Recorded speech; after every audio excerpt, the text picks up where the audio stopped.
Hello, hello, and welcome to Feedback Friday. It is Art Edition. I'm your host, Jacob. Welcome to the stream. Hello, everybody. So, today we are going to be working on something birthday related. Last stream we were working on a journal theme for the birthday, 15 years, if you believe it. Hello, Chris. Hello, Math, Clay, Chong, Victor. Hello, everybody. Welcome to the stream. Yes, not a whole lot of other people want to stream art live for multiple hours a day. So uh, you got me. Hello, Swifty. Hello. All right. So I suppose I can show you where the journal theme got to. Uh, I There's a couple of tweaks I might still kind of add in. I just keep looking at it and like, ooh, I want to tweak that. Ooh, I want to tweak that. But it's kind of being on the side while working on other things, so it's just passively being kind of tuned up. But today we're going to work on something different anyways. I think basically everything that we put together for that journal theme on stream, it was like 80% complete kind of thing, and the final 20% is just, taking a lot of extra time, but not a lot changes, so I don't think it'd be as interesting to stream this. Hello. New setup, not exactly. It's new camera, so things look better or clearer, so you can see more of the chaos that I live in. And then I did actually flip the camera back to how it should be, where I can actually, mirror my hand. So when I first installed the camera, I didn't have enough time to figure out how to re-flip it. So that's why I look a little different today. But I'm just gonna pop over to the art page, the art window monitor. And this is just kind of like what we had started 2 weeks ago. And basically, if you weren't around for it, it is going to be a hunter's journal theme that is kind of celebrating and representing 15 years of the MouseHunt universe. And it's still like I could just keep shoving more and more into it. And there's a couple of things I still want to add to it for sure, but I kind of didn't really want to point at any specific area and like be like, ooh, look, the labyrinth or the living gardens or sunken city, but I wanted to kind of like capture material elements of those, and just kind of combine those all together, and hopefully somewhat of a cohesive look. So we'll see. Not enough plants in front of the camera. That's true. Here, I'll fix that. Just there we go. Forgot about the plant in front of the camera. There we go. That's better, right? I have several others behind me to choose from, but they prefer that light than this corner, which I've blocked out so that I'm not constantly blinded while trying to work. But yeah, so this is like the 15-year birthday theme. I hope people like it. It's not as like happy birthday look to it, of course. And I kind of felt like if we just keep doing that, it's less interesting. Like, I don't want it to all be balloons and cake. I like the idea of just kind of like feeling a little more of like a piece of artwork in terms of kind of like, oh, this would be like a nice thing to collect and put somewhere, versus like a birthday card and a birthday cake is fun, but it's also like very much you only really want that, like, well, maybe the cake you want all the time, but you only really want that like during the birthday, whereas something like this feels more kind of like, oh, I can just use this whenever, and it feels more kind of open. So yeah.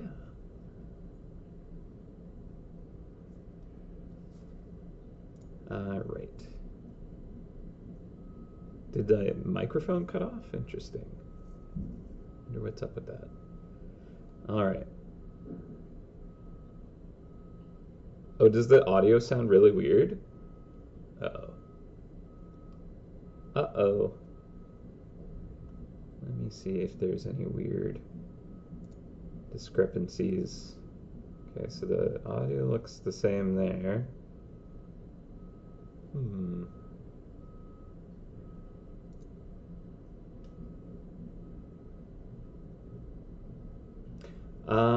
I chose that just because, yeah, like, it does sound a bit off. Okay, so the new camera's audio is not great. Weird. All right. It's like a better camera, but oh well. I could turn it up if that helps anything. Are the runes actually readable? Yes. I mean, maybe. All right. I'll increase the decibels a bit. But if it just sounds tinny, or like, does it just sound like I'm in a can or something? Because someone mentioned that before. Um, I am a little stuffed up, but I'm sure it shouldn't be that weird sounding. Oh, weird.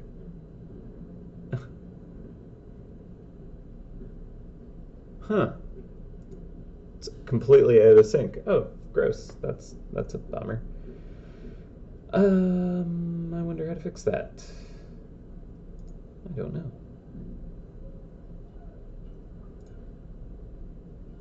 Let me look at my settings really quick. Maybe there's something about a delay. Well, at least like you don't need like I'm not like streaming a reactive video game or something like that. Like I just kind of ramble in the corner while working on artwork. So out of sync. Okay, good to know. Thank you for letting me know. I don't know if I'll be able to do anything to fix that right now. Just seeing if like the bit rate is way too high or something. But have I ever had this like previously? Like other than the previous stream when I had this camera set up? Um, did I have any audio issues that emulated this?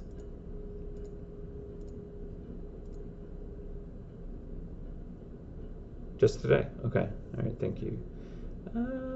Yeah, I'm definitely gonna have to look into that. I don't know what could be doing that, but obviously it's like a different camera, so that could be causing it.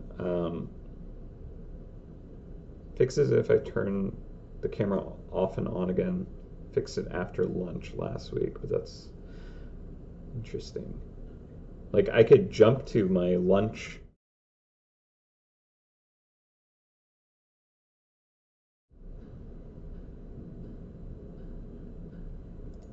Okay, I am back. I, oh wait. Oh no, that's for scene transition. I saw like a delay duration of 300 milliseconds, and I'm like, whoa, that's a long duration for an audio thing. But no, it's just the fade in, fade out. Nope, doesn't fix it. Okay, well, you know what? I'm just gonna like ignore my moving lips and just kind of watch the art, I suppose. Let me see. I have a direct message. Ooh, thank you, Michelle. Larry Link. Okay. But yeah, we're just gonna jump into it anyways. Yeah, just ignore. Yeah. I've been dubbed over actually. Yeah, that's right. There's actually a really talented voice actor, just kind of like watching and just trying to emulate what it looks like my mouth is doing. And it's incredible how much I sound like Jacob. But yeah, no, it's actually an overlay right now, and I'm just doing my best to match up. But you know, sometimes it's really hard to like connect the visuals with the audio. Okay, so what we're actually working on today is a new thing. So I would say that the journal theme is effectively kind of good to go. I might still kind of like fiddle with it until you know it's hands off time, but I'm happy with where it is. If anyone has any comments about this on things that they think could be improved or tweaked or changed to something else, feel free to share that. I'd love to know because I still want to maybe mess around on that. But I also have spent more time than I think I might need to at this point, where I'm just kind of like, you know, futzing around and not accomplishing much. But what we are going to work on is a brand new hunter's horn. I want to create one for the birthday celebration. More crystals is actually not a bad suggestion. I actually do have a plan to put more crystals down in the rocks down here. That was just something that I hadn't gotten around to for whatever reason. I just kept getting distracted. But actually, I do want to. That was one of the original ideas for this, was to have more crystals, like in the bottom. But yeah, so today what I'd like to do is create a new birthday celebration hunter's horn. So I don't know. I don't think we'll go super long today for my stream. I have a few other files that I want to wrap up and upload before the end of the week. They're like all pretty much done completely. It's just I gotta deal with some file management stuff, and I'm definitely not going to do that on stream. But I don't think this will take too long today. But I'm just curious what we would like to see for this. Now this one, I think we can go full on silly birthday because this is just a visual temporary thing on the browser version of the game. And one of the things that I think, oh, thank you. Yeah, no, I'm super excited about the ability to decorate the new horn, and just customize it. And the smooth animation is just, I love it. Back when we were testing this out, getting it ready for implementation, I was doing a lot of kind of like testing and changing some timings on it and stuff like that. And then I'd be playing live and I'd be like, no, it's the old bad one. So I was very excited when this finally got pushed to live. And there's actually something going on with the notes, because those actually look different for the Lunar New Year. As you can see here, they actually have like a jade kind of color to them. So we're going to have to fix that.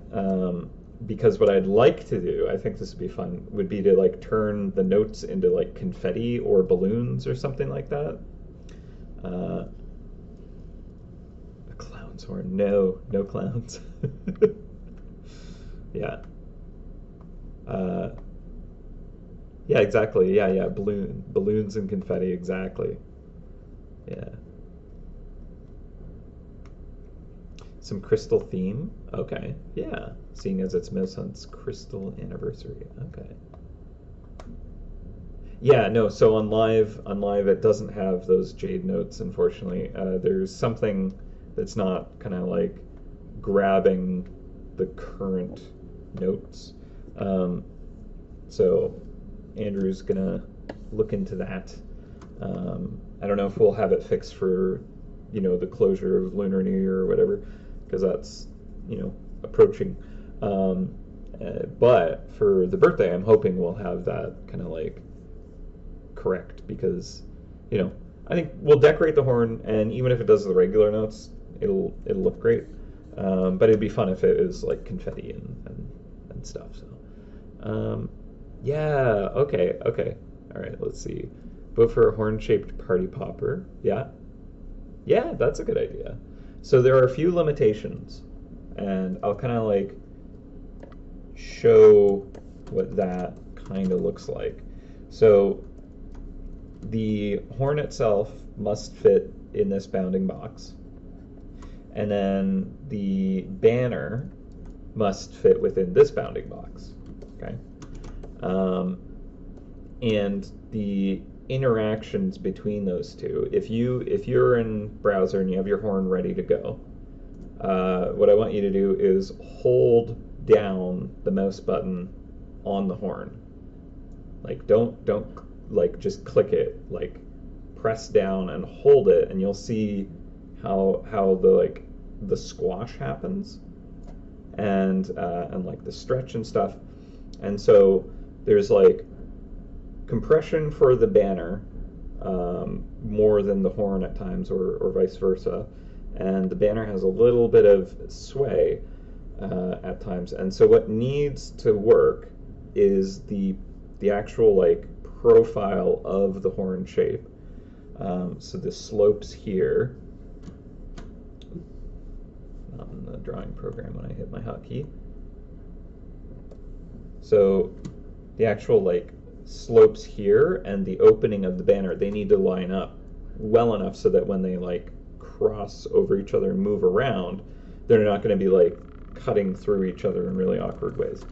So I can't like flare open the actual horn element without being very mindful of how the banner is going to overlay on top of that. I think it's doable, but like currently I have this kind of like slightly front-facing angle, so you can see how there's this kind of like overhang here.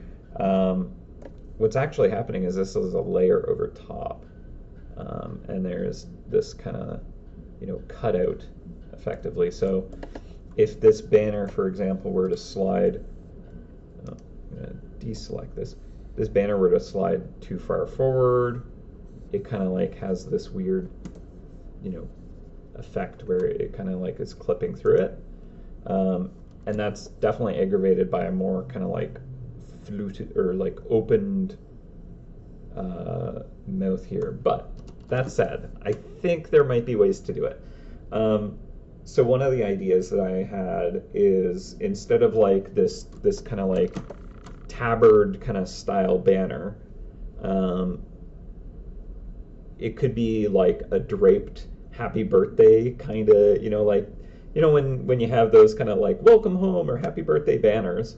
I'm thinking it could be something similar to that. So temporarily I will just, because this file here I just set up to kind of like do custom horn designs on, and the actual like banner file is elsewhere. So like this is the actual banner file that has, like the Lunar New Year, kind of all the layers associated with making that work. And that's how I was working on them before.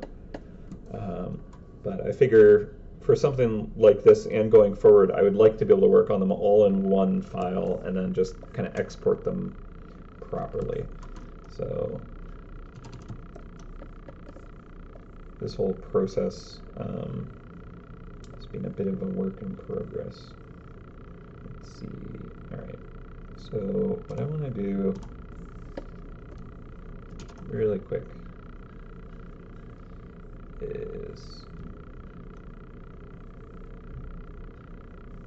these are 100% multiplies. Okay, cool. That.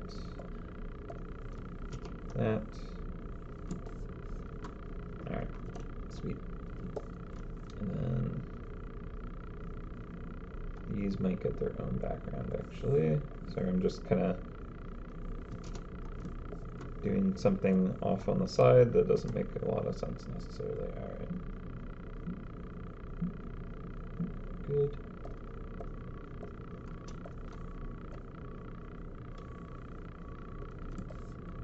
All right, cool. So, yeah, there's,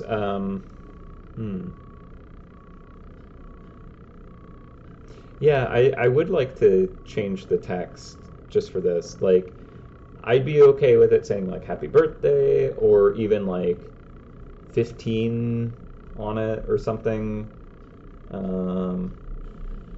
Could be like an abbreviation. That's so weird that you're hearing like my fan. We've had like a weird kind of fan noise issue before, actually, haven't we? Uh, yeah, I'm looking at. Oh, wow, I'm like peeking now. I'm.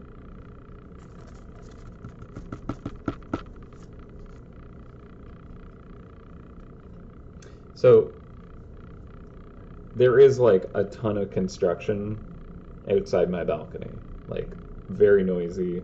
I don't know if that's being picked up. Well, it certainly would be, but if that's what the noises could be. Otherwise, maybe it's just like the how I have it like sitting on something. Maybe it's like just kind of jittering. I don't know. Um, yeah, so I mean that's what I was thinking too initially with the kind of like making it a generic one, but then I'm also like, I don't know, for the 15 year I want to make it a little more unique and special and like um for like the 16th and like ninth up to the 19th I'd also just do like here's more of a generic one or make it easy enough to just change the number, which is what I've been doing for the shield. We've been doing that for a long time where it has kind of like 11th anniversary across it. Um, but then again, okay, so the shield does display that already for us. It has like 15th anniversary on it, you know. So then, yeah, I think the banner could just say happy birthday. I suppose that could work. Unicorn horn. Maybe this was a bad idea because I always am like, okay, I'll try it. Um, but yeah, interesting, interesting. Okay, so first question is what style of banner do we want? I'm thinking that, yeah, like we could do like the kind of draped banner. So I turn on.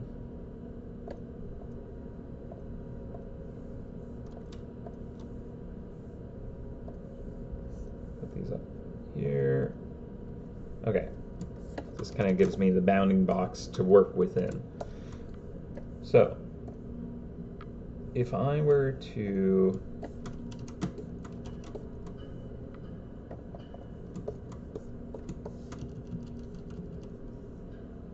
yeah, crystal banner, crystal everything, bedazzle everything. Done, done, done. All right, this was all your fault.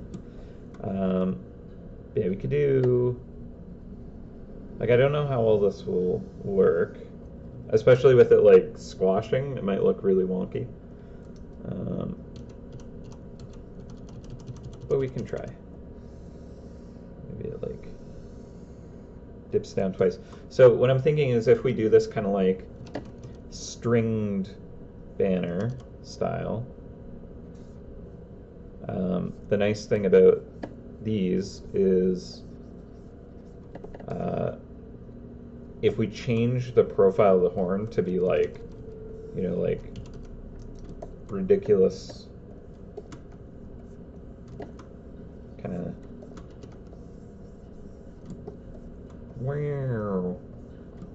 like more like party popper style. I don't know. I guess party popper might be better shown as having kind of like maybe the like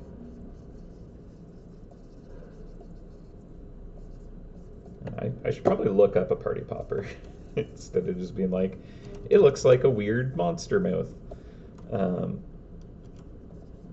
But okay, so at any rate, the benefit of doing kind of a string banner could be that we could change the like dimensions of the mouth of the horn more and have it interact somewhat acceptably. So that could be a benefit.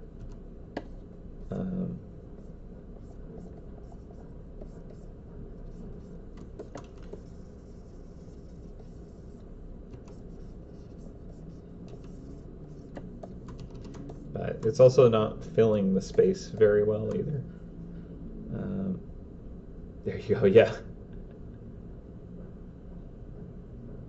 MouseHunt is still around when it turns 51, though we can cross that bridge when we get to it. Agreed.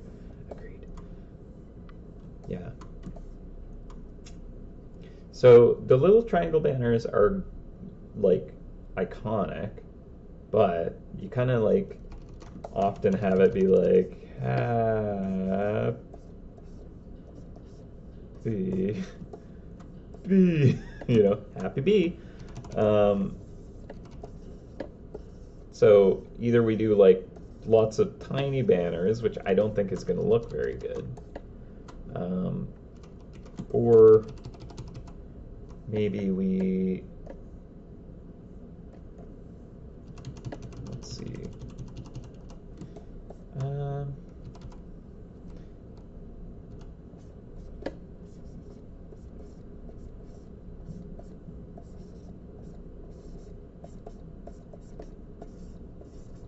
yeah.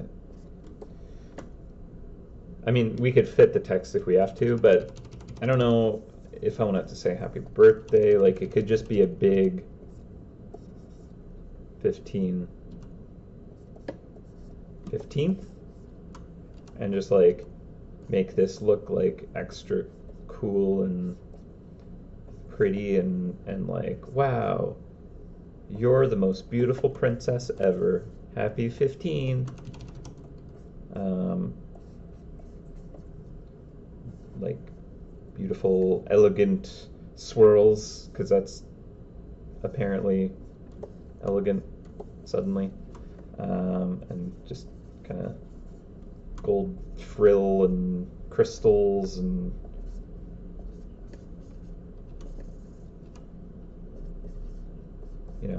just kind of like making it look over the top. Could be, I don't know, like 15 years or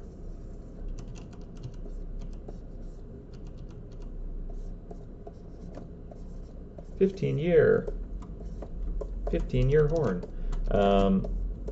When you sound this horn, it will take 15 years for the note to stop playing.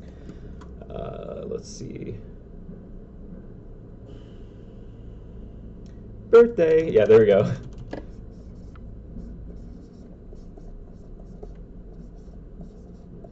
Birthday. Birthday. Birthday. Okay.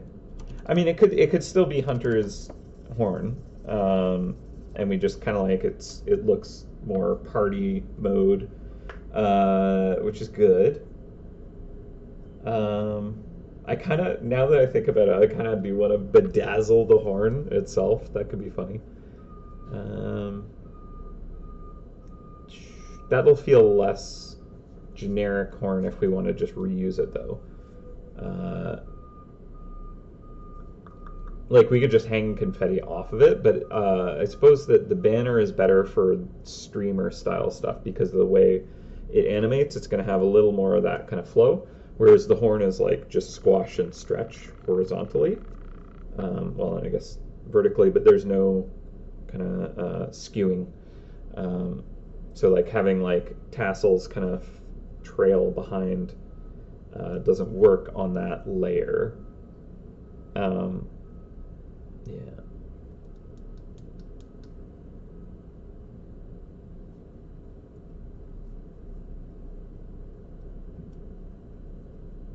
Oh yeah. Some kind of shout out to the 15-minute delay between horns and the 15-year birthday. I didn't even think of that. That's how could we do something with that? That's fun.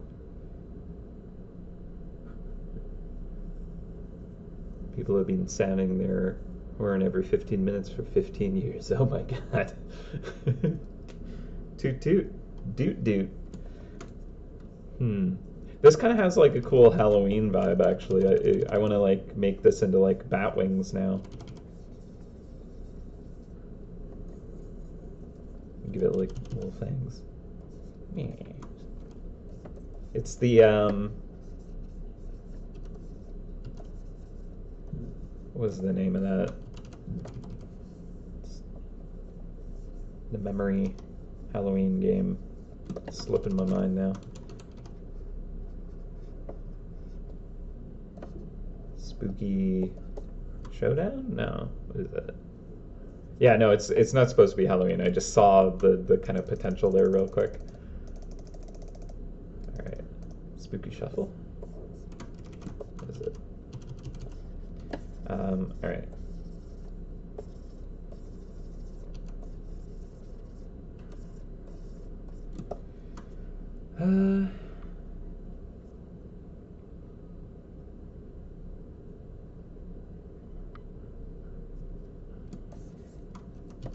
I can't play any instruments. Although I'm actually just randomly decided to try and learn a little bit of music theory last week.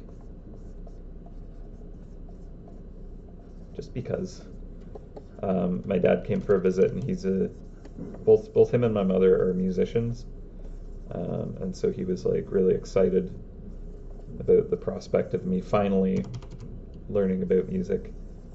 So we went out to a music store over the weekend, and I ended up getting like a tiny, like the smallest little keyboard you can get. It's currently plugged in and has the shortest cord ever too, so it has to be plugged into USB 3, so I can't like pull it up and show it, but it's like this tiny little thing, about that size. Instead of trying to play notes on my computer keyboard, I can now play notes on a tiny little keyboard, but it's a decent little guy. Yeah, just like learning scales and chords and progressions and inversions and et cetera, et cetera. Really basic, kind of fundamental stuff that I literally knew nothing about.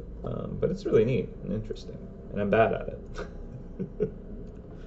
And also the DAW that I've been like writing in, trying to kind of like create melodies and stuff. You can save and you can do all kinds of editing and cool stuff, but you can't open a project because of the trial version that I have. I was working. I've had this melody that has kind of popped into my head every once in a while, like for a long time, and I've never like gotten it out onto something successfully before, and I finally like managed to kind of get it out, and it's like it's not that great, but I was playing around trying to like create like some chords and stuff to make it more interesting and like layered, and I was starting to get somewhere with it, and then the application crashed, and now if I want to keep working on it, I have to like either buy it or like do it over again. But honestly, doing it over again isn't a bad idea, because I think that's just more practice and learning how to do it correctly.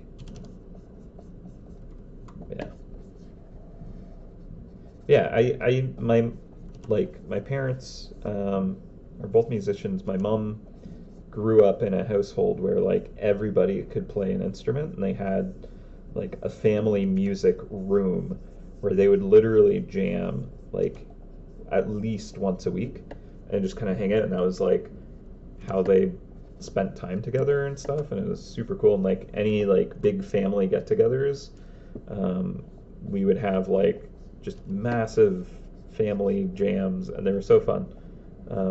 And the best I could do was like egg shaker along, but yeah, so my mom has kind of like this intuitive understanding of music where she just can, play with other people, and like, someone will call out like in the chord of, or whatever it's written in, and just kind of can do it all by ear. And my dad is more of kind of like the engineer, and kind of understanding how the actual like wavelengths and the sine waves combine, and that's kind of more the approach that I was kind of understanding things from. And originally I tried to learn it kind of more the intuitive kind of just more how my mom learned it, and I couldn't figure it out. Never really grokked it. But yeah, like I've been kind of trying to understand it more from that like engineering side, and it kind of makes more sense now because that's just how my brain works. Yeah. No party streamers.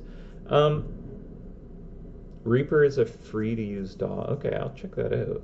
I'm using Fruity Loops or FL Studio right now because it's like really good, and a lot of the people that I've watched like making music, that's what they use. So I'm kind of like learning a lot from them and trying to emulate what they're doing. And so, yeah, I imagine that a lot of them just translate over and they just have different looking interfaces. So it's just kind of like learning how to make that program do the same thing is probably not as difficult as I might imagine.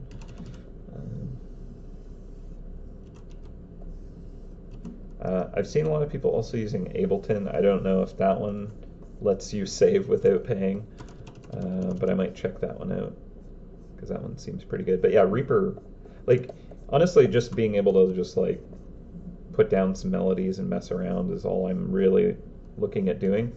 So like one of the reasons why I've kind of gotten a little more interested in this is, well, first of all, I've just like found people mixing and just like making, music by taking samples and editing those and putting some MIDI together and then just like having fun making something sound really cool and doing it in like an incredibly short amount of time, like 2 hours or 40 minutes. Not that I would care if it took me forever, but it's kind of like an art form that I haven't really given a good shake at. So I'm like, well, this seems like my way in. So I'm going to just explore what that looks like. And yeah, it seems like it's fun. But also, yeah, I'm like, just as a side project, working on kind of like a game with my brother. We always kind of like work on little projects, and we did like game jams before, and those are a lot of fun. And I don't know, I think it'd be fun to like add like a song or a soundtrack into it, and he can like he's DJ'd and stuff like turntable style, and he has a roommate that like composes music, and we've used his music before. And I have another cousin who's like an incredible composer who does like TV and films, and she's put together really good stuff. So it's not like I'm in need of being able to write music myself. It's just kind of, why not try it when you suddenly have the spark to try something? It's fun. I always want to be like working on some kind of project where I'm learning something. It's just, that's what I find satisfying, is exploring things, learning how to do things. My brain absolutely craves that. So I also have a difficult time kind of like completing projects at times, because at a certain point it's like, okay, the learning portion is not concluded, but like now it's the getting it done portion, and that isn't always as satisfying as the learning portion, which is definitely different for different people. But for me, like, I lose a lot of interest compared to when I'm kind of like actively learning something new. So it can be really hard to kind of like finish projects, unfortunately, because of that.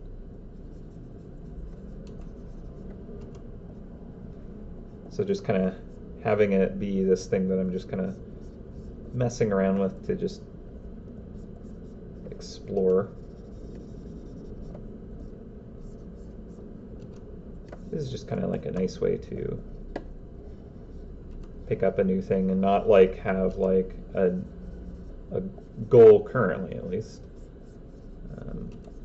Makes it easy to just mess around and try things.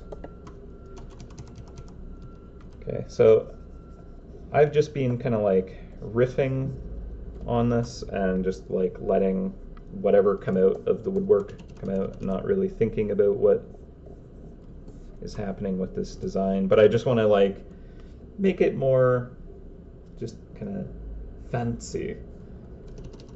Uh, so I don't know. This doesn't really say birthday to me, but it's just kind of what came out. Yeah.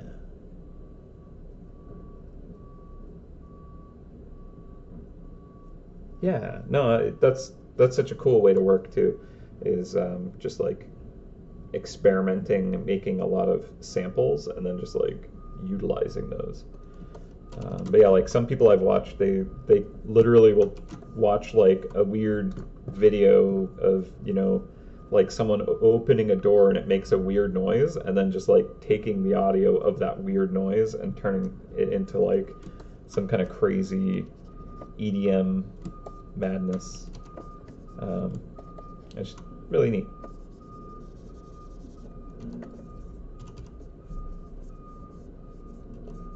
All right.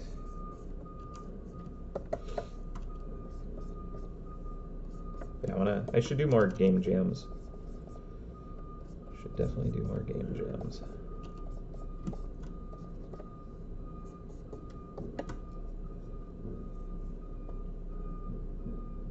Hmm. Yeah, could make it look like it's made of crystal, that's true.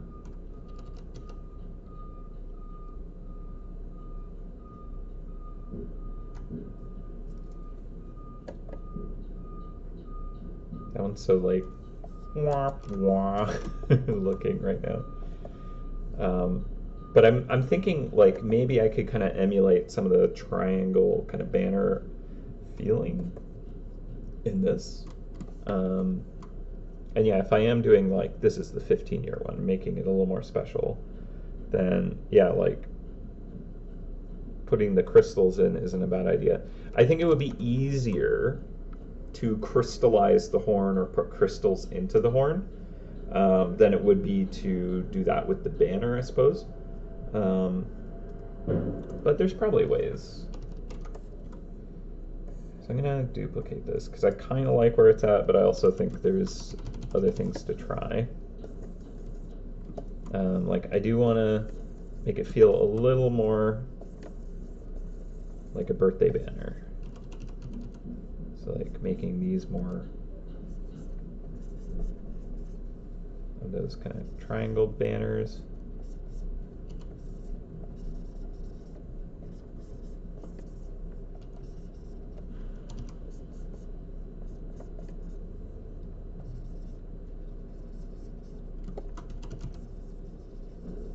Now it just looks like a saw blade.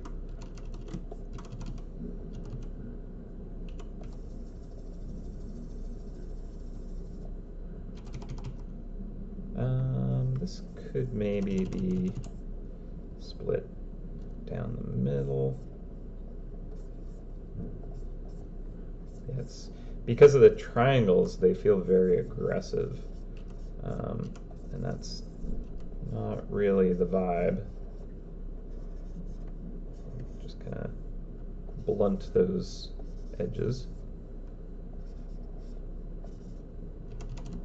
So this could be like a 1 and a 5.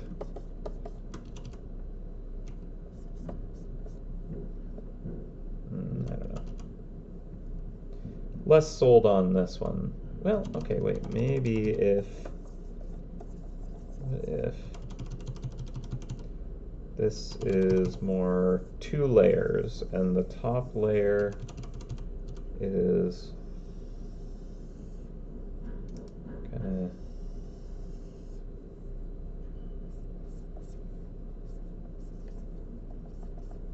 more of the triangle banner action, and then there's the backing layer, which kind of gives it a little more volume and just kind of shape. So it's less kind of just like lame looking.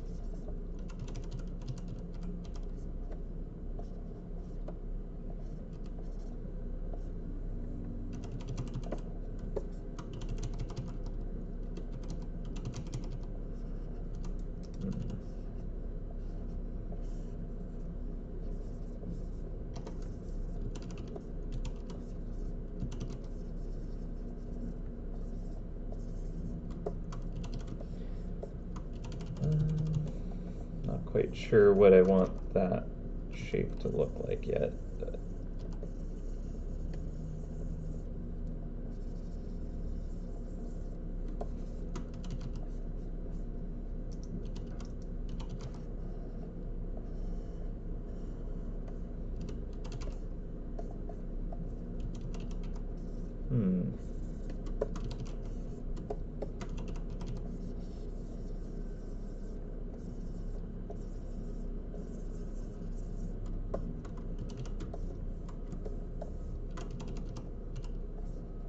maybe I'll bring the middle one back.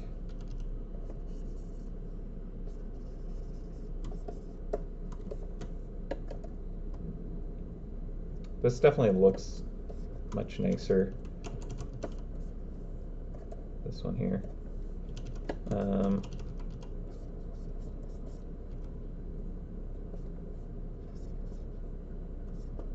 think the layering is like something that it has going nicely for it.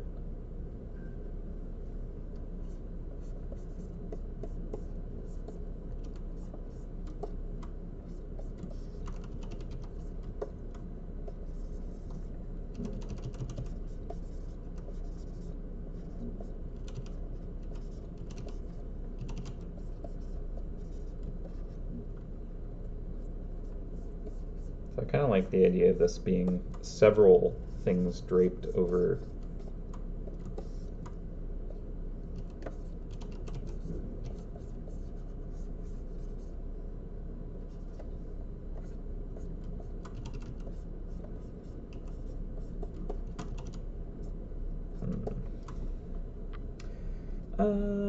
This could actually be like a full sleeve over it, maybe? That'd be interesting. Haven't done that yet. Where it's just like the whole thing is kind of draped over. We could have just kind of like the middle cut out.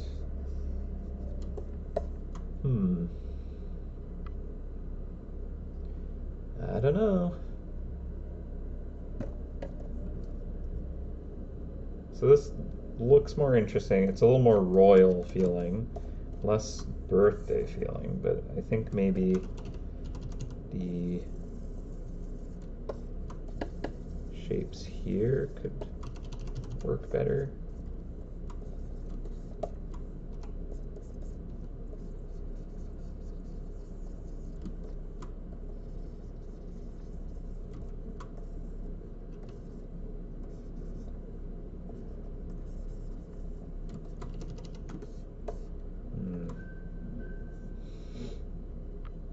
Maybe if they're like tassels instead. Yeah, that's true. If I brighten it up, make it more birthday colors, that will help it. You're right. Because yeah, right now it's just like gray and black.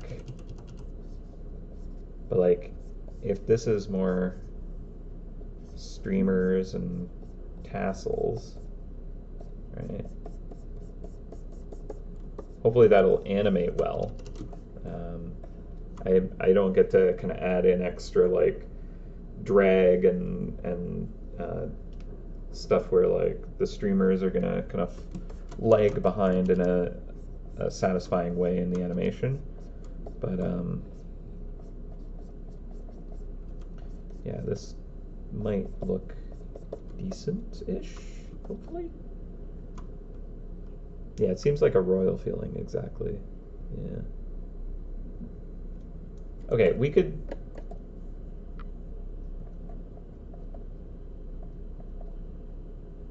There you go, we'll go with that.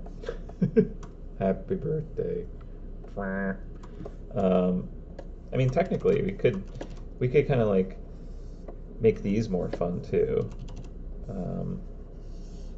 Like, because it does speak the most to actually being like a birthday celebration. But like, if I kind of double layer these, will that help it? Probably. A little bit anyways.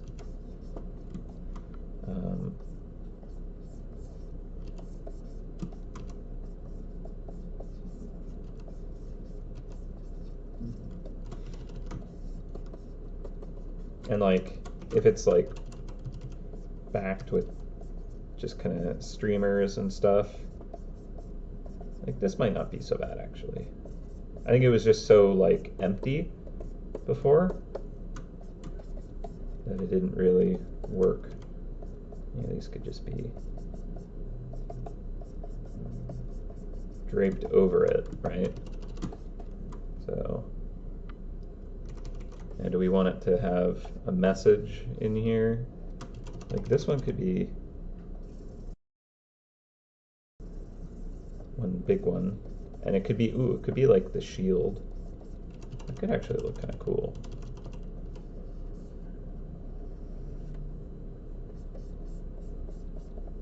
Might not work, but and it might just be weird that this has the shield and there's like the shield over here on the HUD as well.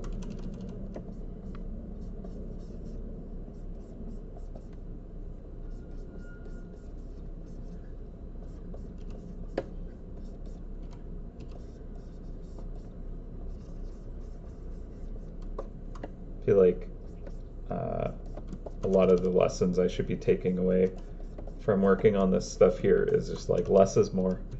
Don't try to do too much and overcomplicate things, which is, you know, what I'm doing currently. So I'm just predicting what the outcome will end up being is like the simpler thing.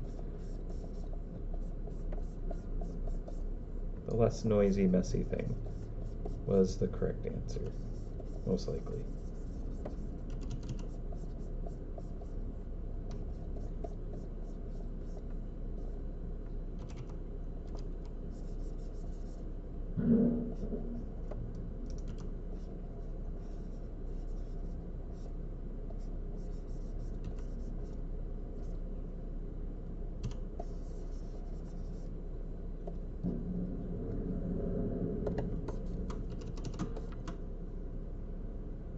Mm-hmm. Too many shields. It could be, it could be. I think, let's see, I have the kind of more contextual view here. So there'd be this horn here, or sorry, this shield here. Do I have the shield? Birthday one? I don't know if I have any of the birthday ones. Oh, maybe I do. Confetti. Where's the rest of it? This is an old file that does not seem to have the birthday shield.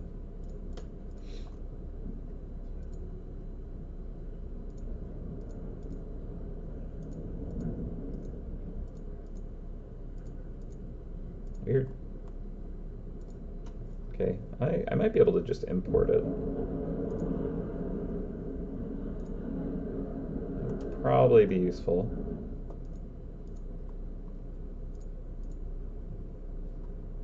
Let's see.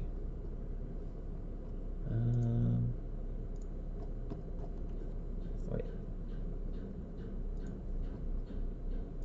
Do I import image?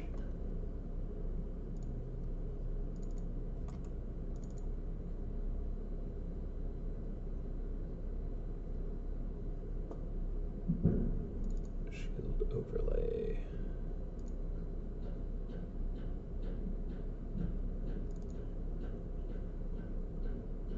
Alright, sure. This one's an older one, but it should give us the right idea.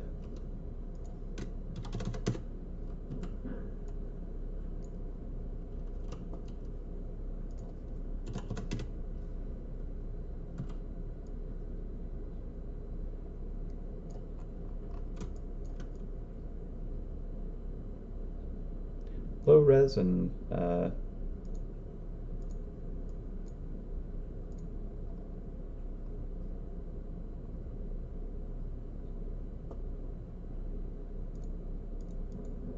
we go. Kind of looks acceptable. So there is kind of like the confetti's getting in the way of So it would have the shield here, the 15th anniversary there, and then can I actually, let's import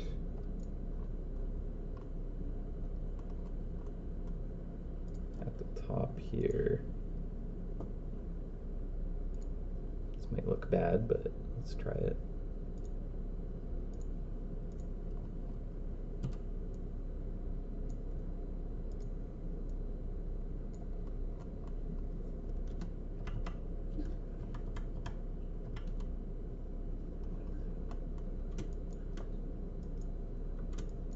Okay, so yeah, I mean, it might not be so bad having the kind of, like, we don't need to make it like gold or like the look exactly like the shield. And maybe I'll kind of resize it and drop it down a little. So like it could be,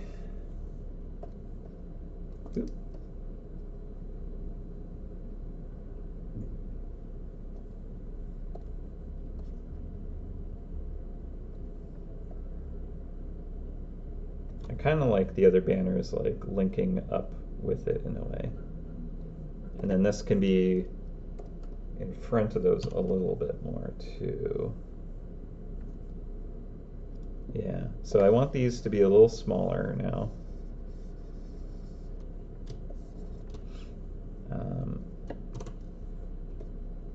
So if these are a bit smaller, then we can get some nice overlap. This could work. Let's see, if I do, this probably is not necessary, but a symmetrical ruler here. And then I'll enable snapping on you. Actually, turn that off for a second. Get rid of this one. All right. I probably don't actually want to do this, but let's just see what happens. All right, so if we, ooh, I don't want it to be a four-way ruler. Get rid of that. It's not very centered, is it?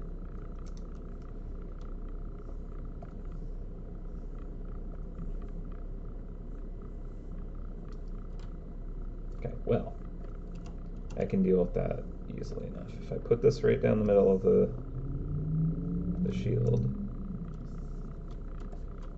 Okay, now I can move this.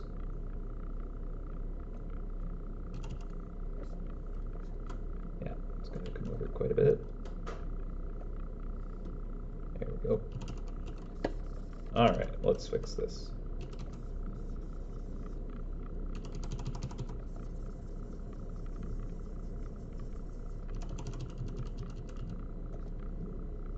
Okay, so we're going to lift it up on the right side at least.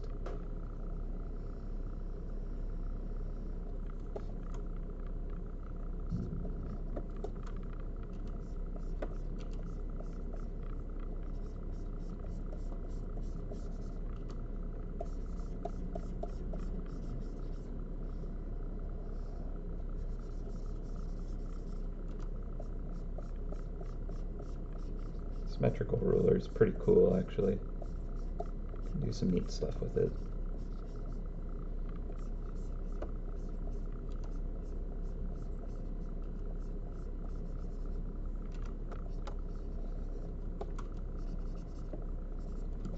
Cool. All right. So now I want to create an overlap with these banners here. And I kind of like them being smaller now. And then we can just kind of vary the colors quite a bit. So like they won't be mirrored, the color offset, but we'll use like a bunch of different celebratory colors. And yeah, okay, so that seems a little bit more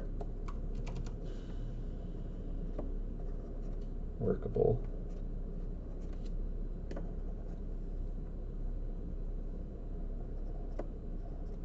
Cool. Yeah, alright, I like that. Okay, we'll double these up.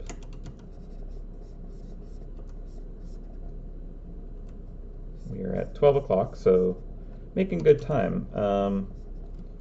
We'll go on lunch at 1, and I'm not sure if we'll need to go much longer. So if it seems like I'm actually getting close to completing this by 1 o'clock, I think I'll just kind of opt to continue working and just kind of take a later lunch.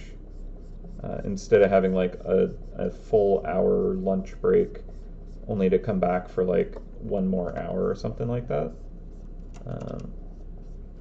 That might be the way to go for that.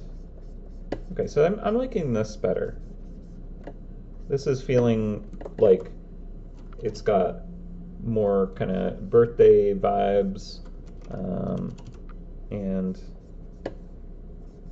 I don't hate it as much as the kind of other design I had going. So this is good. We're in the correct direction, I think. Hopefully.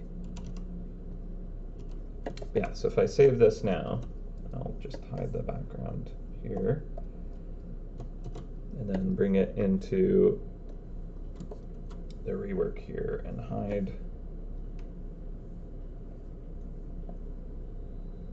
that.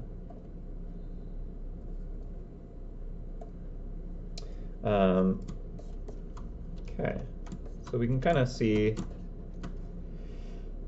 the beginnings of that. I think it's still not quite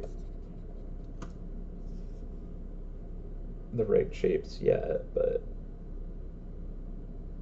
I think I'll have it taper into the center with the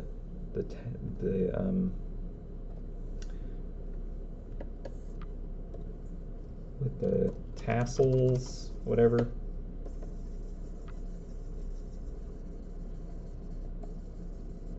And then we'll come back and not using the symmetrical brush, kind of pull it up a bit more on the right side.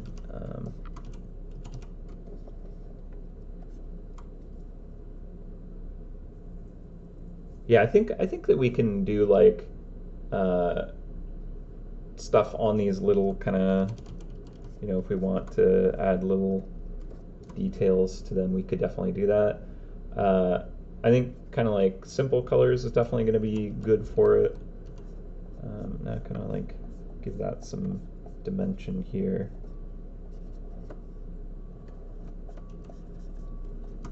Not the like cheap thread, but like a nice ribbon. Ooh, actually that could be nice. Yeah. It's actually just like a lovely ribbon color, and then that could actually dangle off. Ooh, that's kind of fun. And then having, yeah, like these kinds of hanging tassels here. Yeah, just kind of wanting to see a little more layering and depth to this.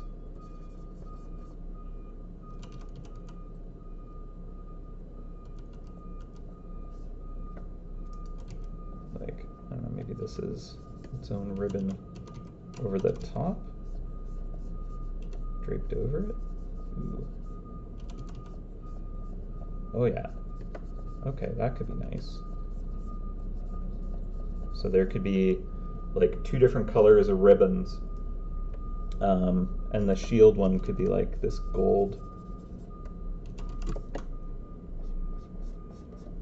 It kind of has this wings emulating totally unintentional, but I kind of dig it now.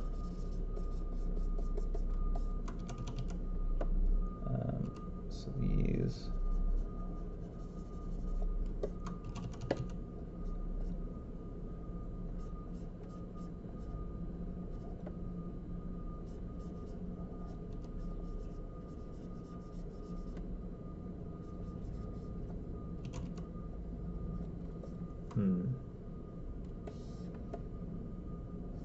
Doesn't make as much sense with the ribbon draping up there anymore. So I think I'll just kind of take more space with the shield here and just like let those kind of fall underneath behind a bit.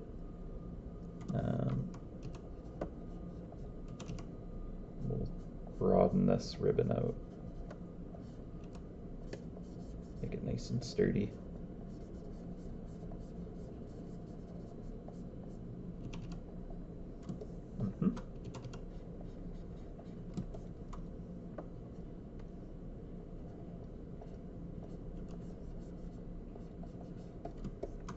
Cool. All right. I think that is coming together better. These could, actually, if we wanted to,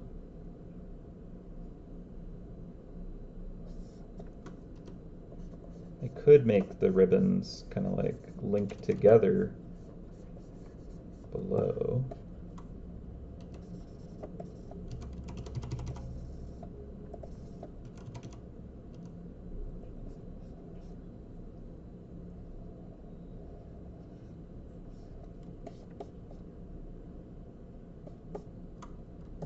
Doesn't make as much sense, but yeah, I don't like that as much.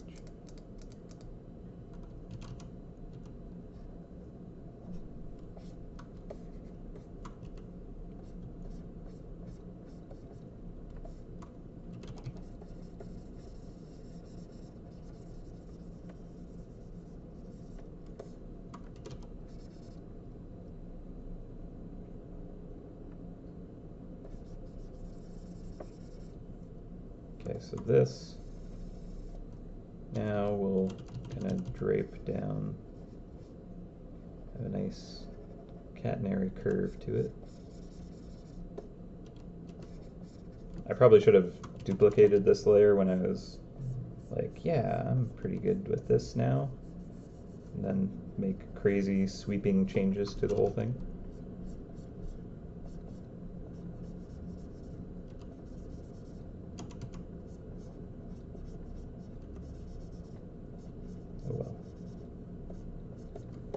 How it goes with me.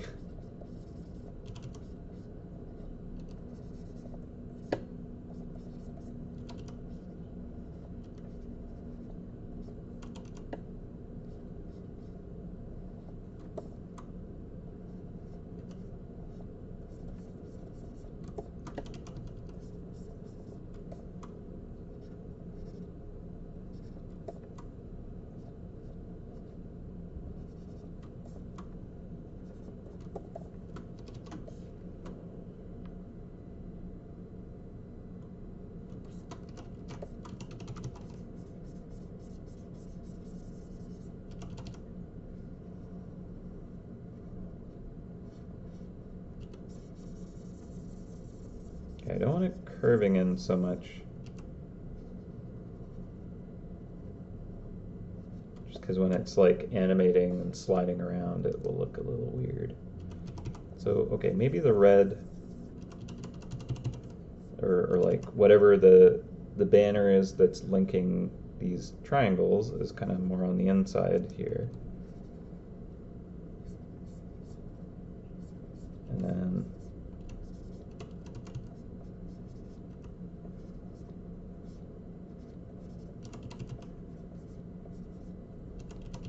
this outer banner.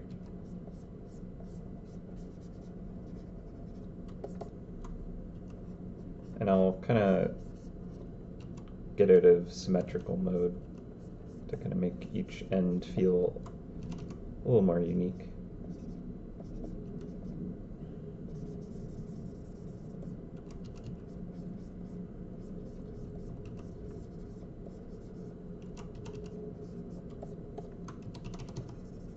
Maybe shorten this one up a bit.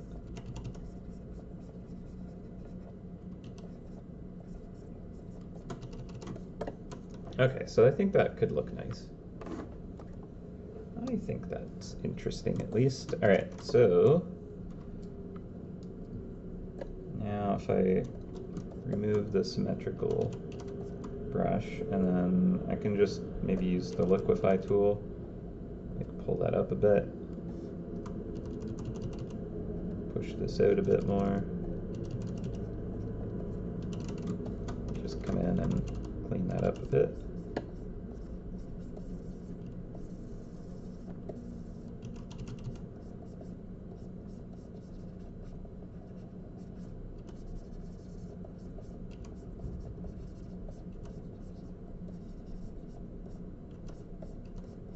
Yeah, especially if this is like firing out confetti. All this ribbon should look kind of nice with that.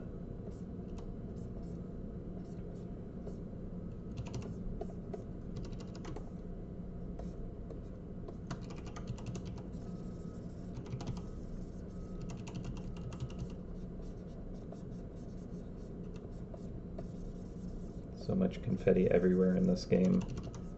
The like gift of the day confetti that I have just way too much of. Then the shield is going to have confetti on it. Confetti and balloons. Should like have a mini event that happens during like the birthday closure, where it's just like cleaning up all of the birthday debris. Popped balloons and just like confetti streamers and stuff.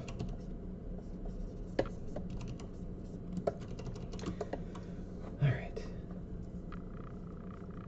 Yeah, so the horn itself will do something with. I'm actually thinking it'd be kind of cool to like make it more crystal, at least for this year, and we can kind of play around with it. In, you know, making it a little more of a generic birthday horn in the future. Turn the symmetrical painting back on for a second.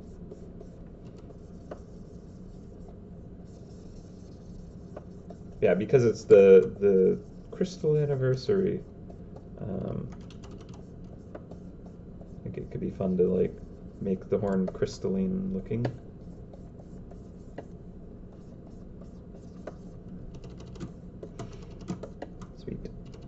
Okay, that looks. I think when I start rendering it, it'll be easier to balance out. But let's take a quick look at it in context again. So I'll just save that and jump to here. Yeah. I think that I might kind of pull the outer edges in a bit. Feels a little bit unbalanced like that, maybe. The ribbons are maybe a bit too much, actually. Yeah.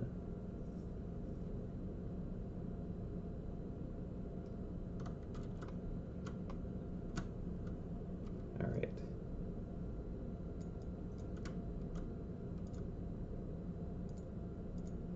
So, I'm pretty happy with that for now. Yeah, what do we want to do for the horn structure itself? I think, okay, really quick, I'll do a just backing color on this. So we'll just use like a light purple for now, just so that we can render the horn behind it.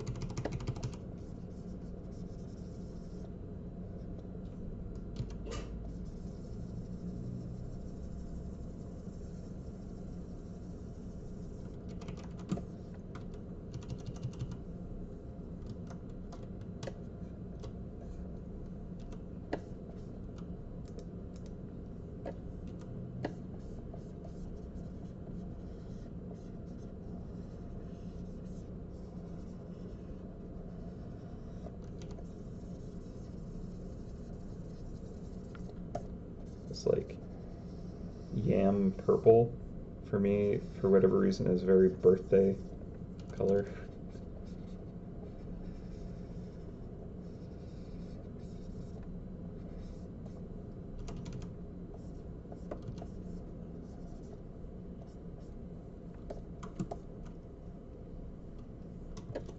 Turn off the symmetrical ruler.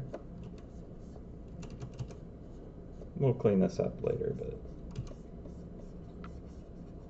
just so that when we're actually rendering out or sketching the horn, this will look a bit better.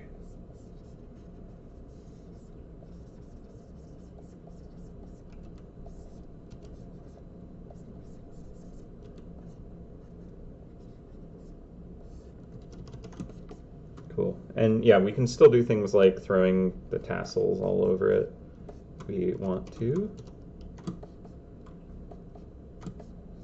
Yeah, I feel like it's a bit weirdly noisy at the ends, to be honest, so I kind of want to just like nuke down the ribbons for the most part, but we'll deal with that later, I think. Yeah, like the silhouette isn't exactly very good.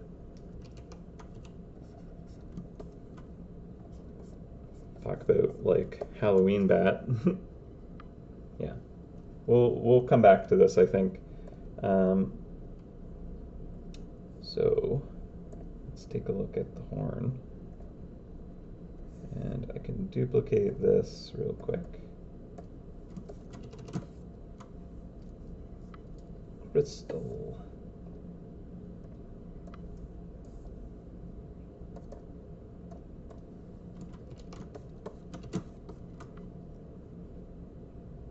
Yeah, it is a bit busy, huh? I think maybe even just getting rid of the banners, or like the kind of free hanging banner portion, or filling, like backfilling it with the kind of hanging tassels or something. But yeah, I think it needs to be simplified a little bit on the ends at least. We'll figure that out. Maybe even just, yeah, putting it on like a fabric itself would look good. Baby blue. Yeah, baby blue is good.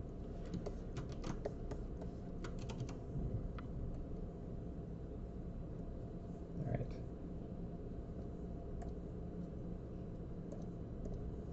So, if we wanted to crystalline the horn, let's see, could we just do like a color pass on this? Probably not.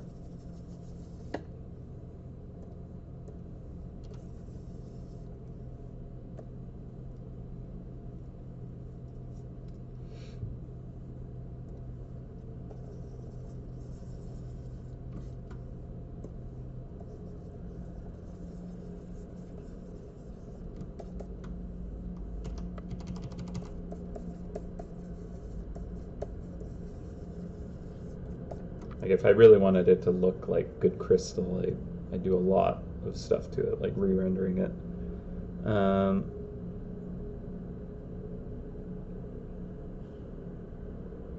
It kind of makes me think of like titanium with the like heated to the correct temperature. Will kind of, or like steel will kind of like have a color rainbow that it goes through. The tempering colors. Like we could bedazzle it.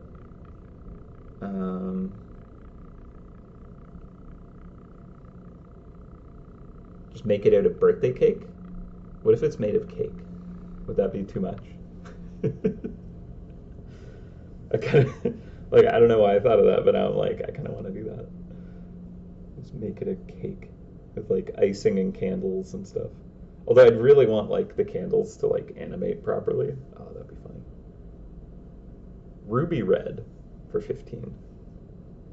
A little bite out of the horn. Oh, interesting, interesting. And here is like, too much birthday cake and balloons and stuff. No, the horn's gonna be as cheesy as it needs to be. Uh, all right. Well, okay. Let's see.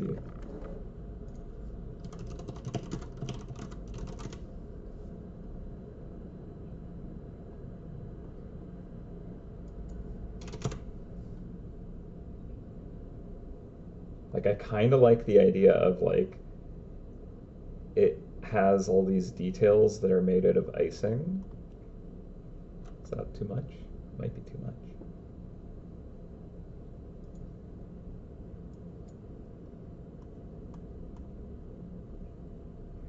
Hmm.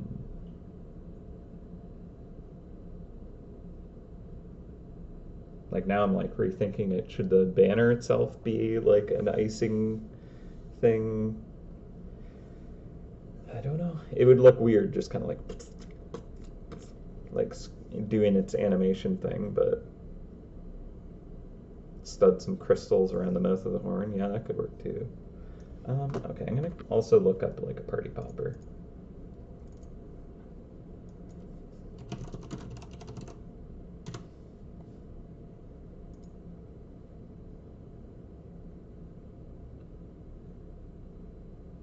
Because I'm effectively wanting to turn it into one.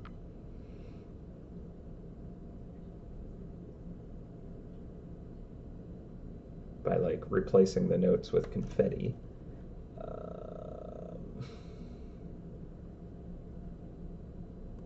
Yeah, I mean, they're just kind of like intentionally obnoxious looking. Like, so let's just kind of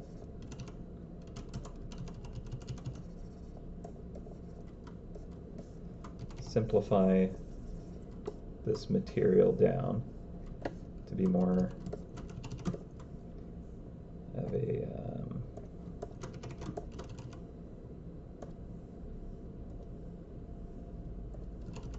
kind of like plastic or something, let's say.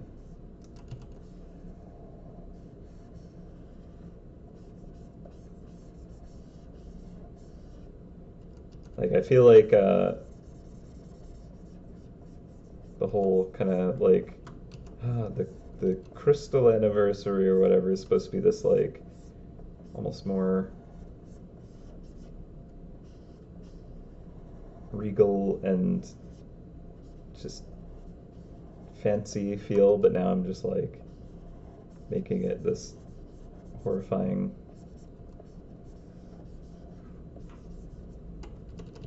How cheesy can I make it look? Like this I would hate seeing for the entire event, I think. I'd be like, no, this is too much. But it also is very right at the same time, you know?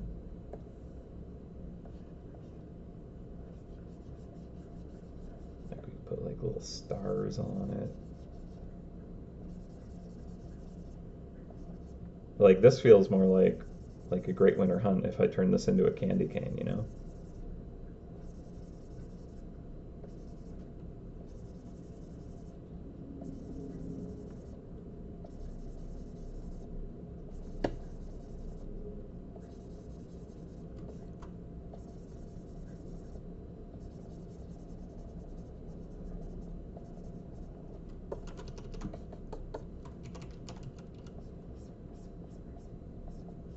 Party on, man.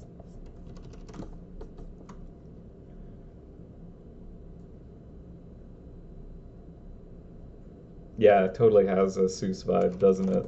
I was just thinking that.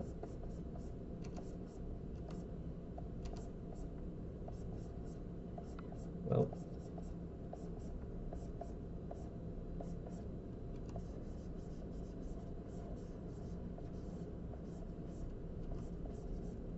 not exactly what I wanted out of it.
So cheesy.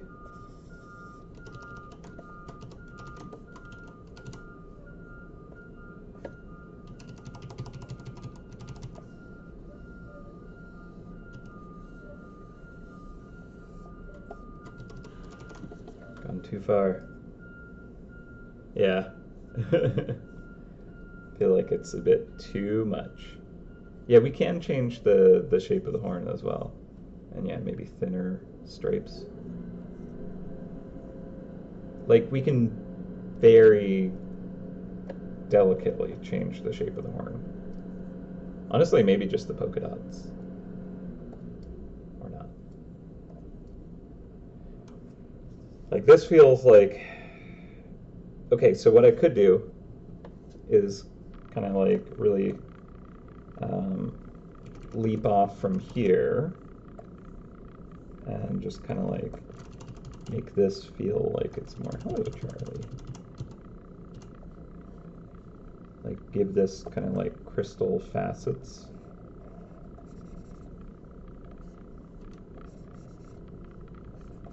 And like by kind of just subtly changing the silhouette of this, it shouldn't get in the way of kind of like the actual animation. You're so awkward, Charlie. Just let me scooch under the monitors and probably unplug something.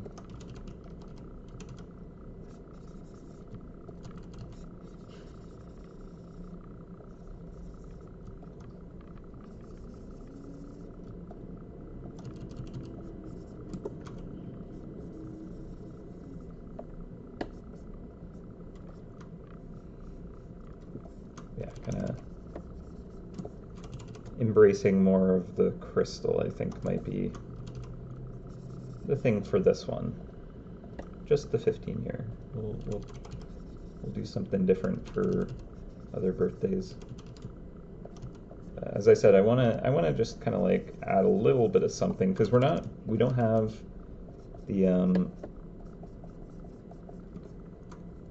ability this year to revamp the birthday event, which is unfortunate because it's like, 15 years is a big deal.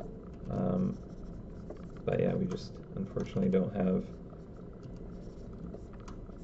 any extra cycles to spare. So any extra little way to celebrate it with kind of like the themes and the rewards is important to me, at least, to try and kind of like get that out there. Yeah.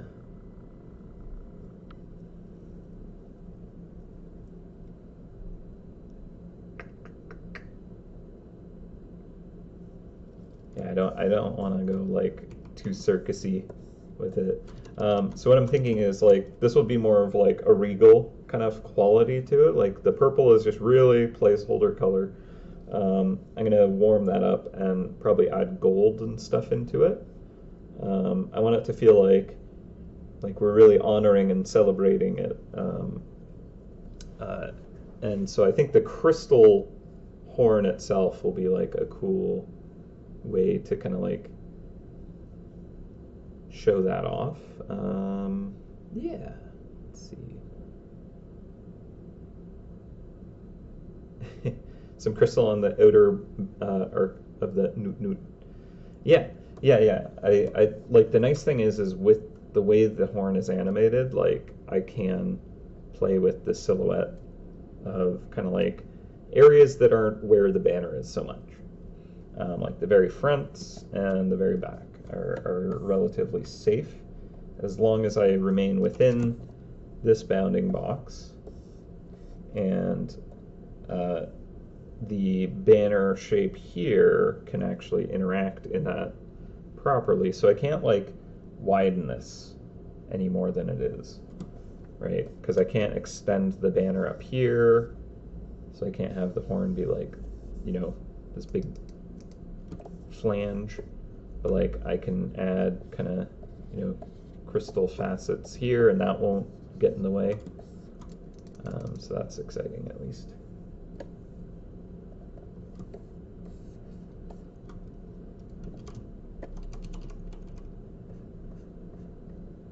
Yeah, okay. I'll hide these for now.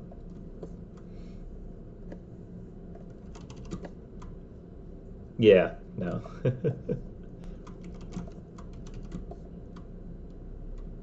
So it's still going to be like a party popper in a way, because like I am going to replace the notes with confetti or balloons or something. So it's going to shoot out like confetti or balloons. So it still technically is going to be a party popper. It's just like trying to make it look like one. There's a lot of different designs, and for the most part, the only thing that unifies them is it's kind of got like a cup shape to it. So I could probably modify the head of this just a little bit. But yeah, I think like stripes and polka dots and stuff like that is just hard to make look nice, especially since we'll be looking at this for weeks. There you go, mouse flying out with a party hat on. I mean, technically I could do that. I don't think I could make it work, but I could technically do that. I could just shrink a mouse and put a little party hat on. And then hopefully with the kind of like the update to the horn, we can get these notes working again. So if I flange this out, just flange it, then we can kind of get more of a party popper profile. A crystal party popper. What's interesting is I also have the glint animation, so I'm going to have to kind of come through and re-glintify this, which will actually be really interesting if I have all these kind of like different crystalline faces to kind of highlight. I might actually have some fun trying to make the light dance along that surface.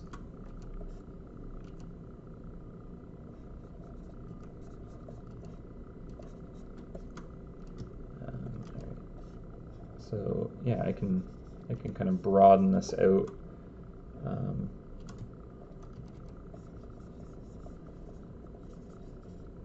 It'll hopefully look good.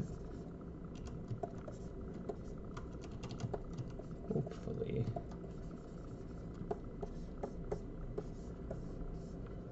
I don't want it to look like ice either, is the thing. So like maybe I'll make it more of like a ruby kind of crystal in the end. I mean, yeah, some people would definitely want it to be like, I don't know, like I think we'll still give it a party popper feel. So right now I'm seeing if I can get the that profile to look a little more party popper like. If I invert this selection, then I can at least see that. So we'll see what we can do. I will try.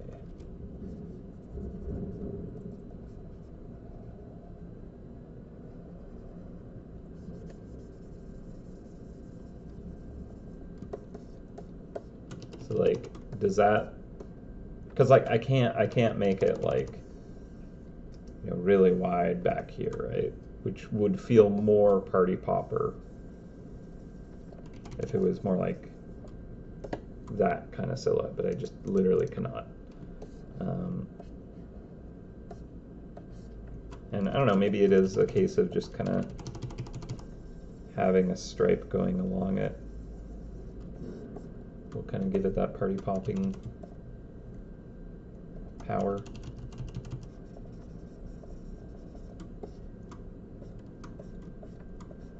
Party popping punch.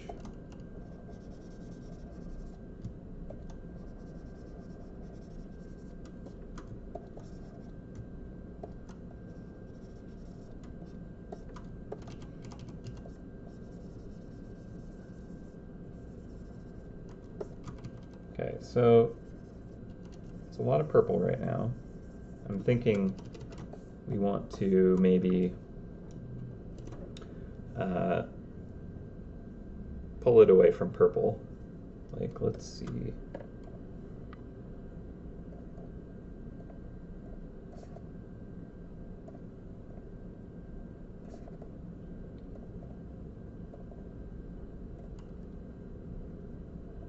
If this has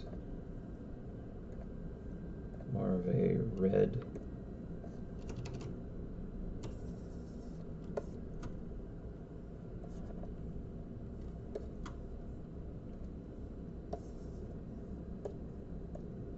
oops.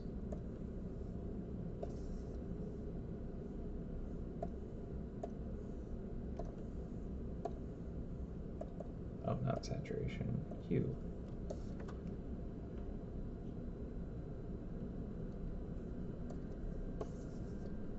A little more ruby colored. And then like red and gold might look nice.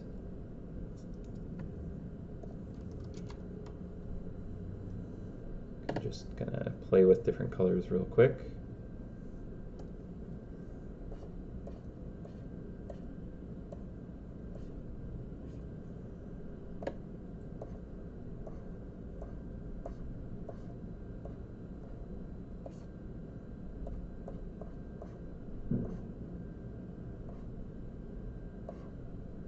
I don't know.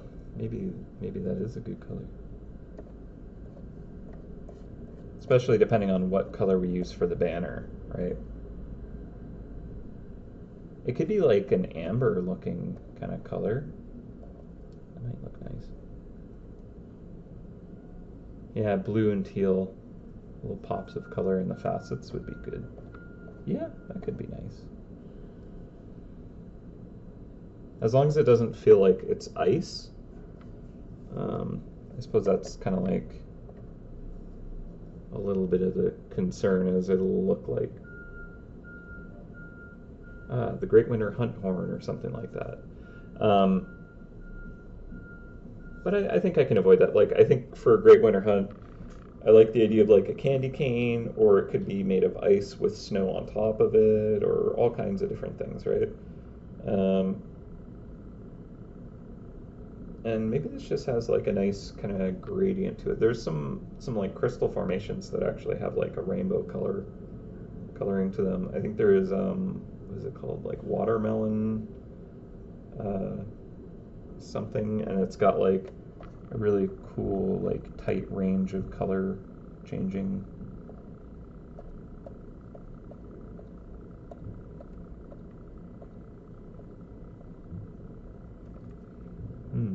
Yeah, gradient. Yeah, that might be what I go for actually, is kind of more of a range of colors. So let's see, what could that look like?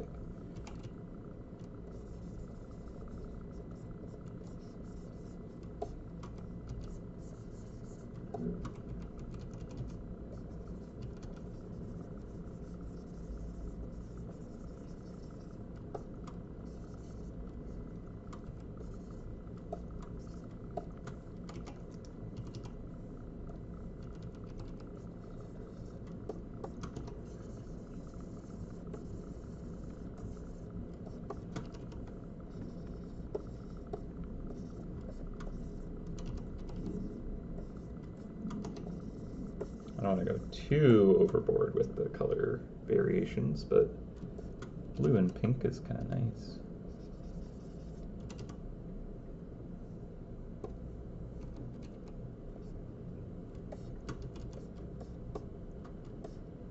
That does kind of have like more kind of, I don't know why, but birthday vibe to it to me.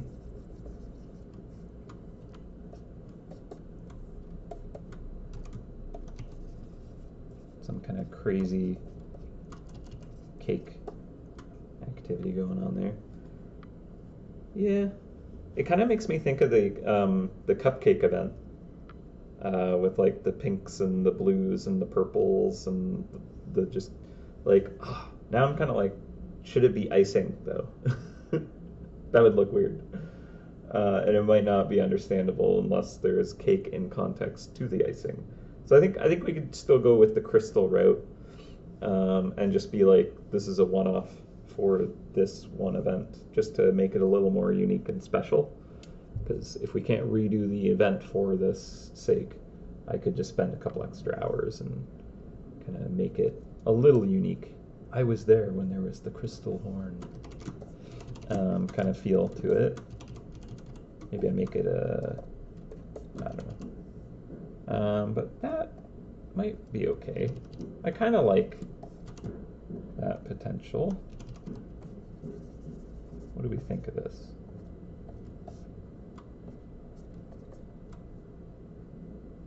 Yeah. Yeah, I agree. The banner, let's modify the banner because I feel like that's a big kind of element of how well this is going to work. So let's take a look back at the banner. And let's just kind of bring it into a different color profile here.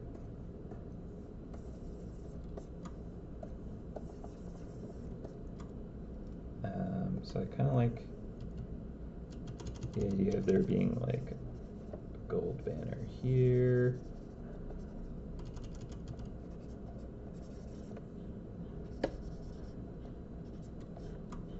And then like the shield could be gold if we want. It would make sense if it was. But then like a red banner here. And this is like very intense, so currently not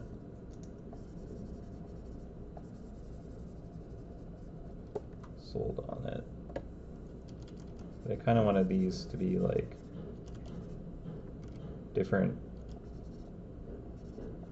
colored kind of triangles.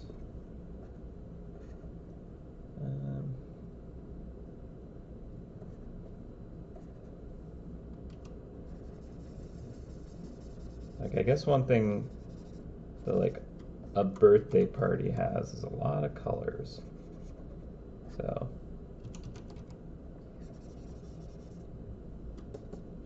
I mean, I feel like this is not doing it right though.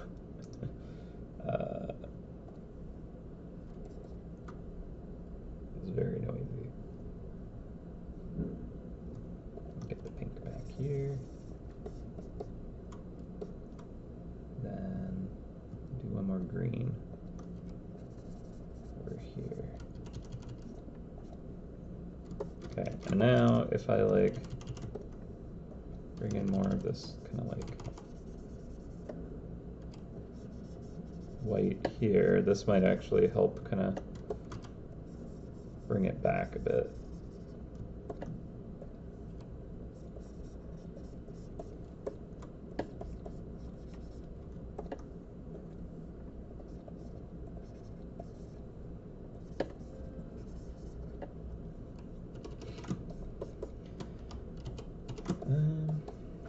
Yeah, it's intense. It's a lot happening. The red is very saturated, so I think I need to maybe even get rid of that banner as red and just have it be that these are all just linked together. That feels a little more calm, so that's a bit better. And then, yeah, maybe it's just this one ribbon.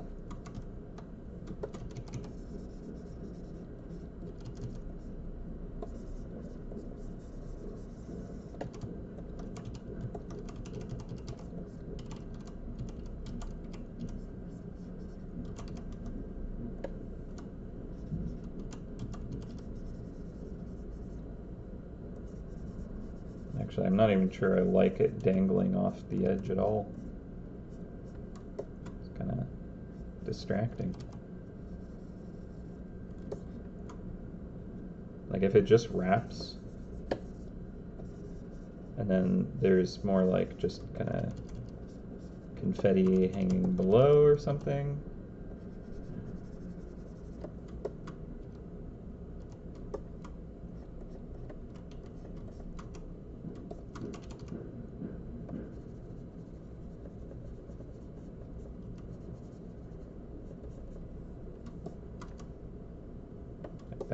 might work better.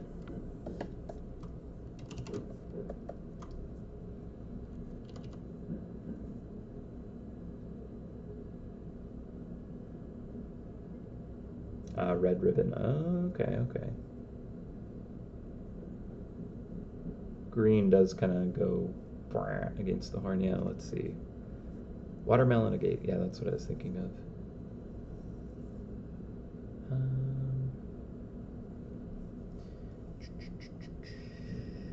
Golden orange.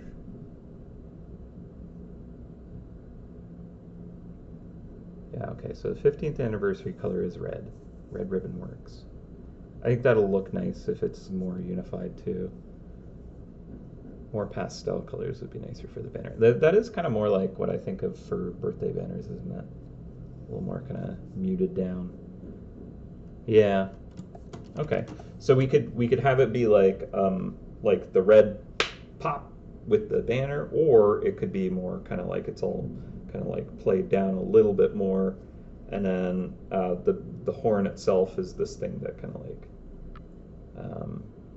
kind of is rich with detail and texture and stuff. Okay. I think I'll try muting it down first. Partially because the Lunar New Year, we just had like that rich red banner with kind of gold and stuff, and so I think I want to explore like something a little bit different from that. But I'm going to duplicate this real quick. And for the banners, we'll go with this more kind of pastel.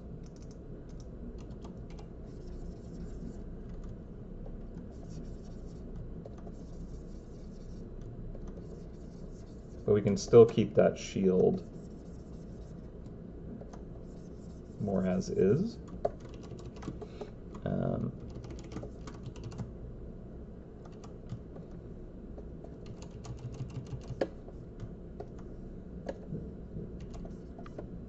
Like, give a bit of shading to these just to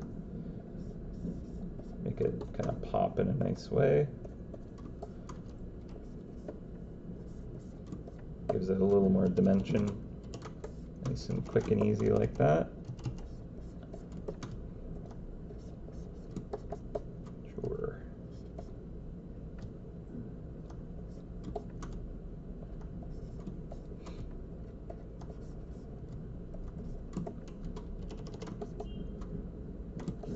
Honestly, I kind of want to pull the banners in even more so I can have this red ribbon kind of wrapping around more, maybe.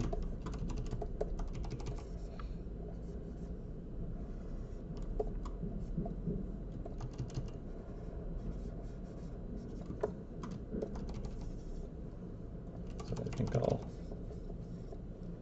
mute it down more.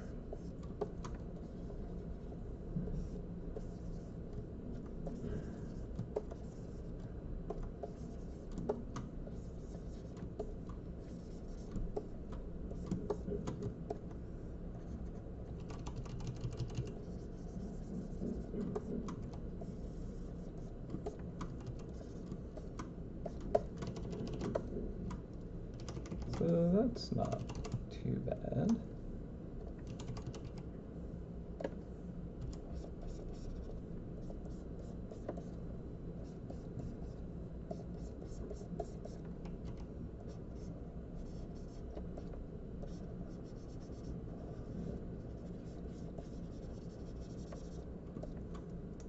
The 15 should at least be on its own layer.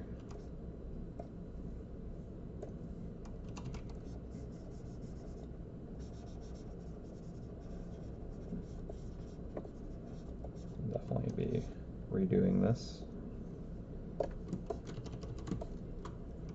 That's not bad though.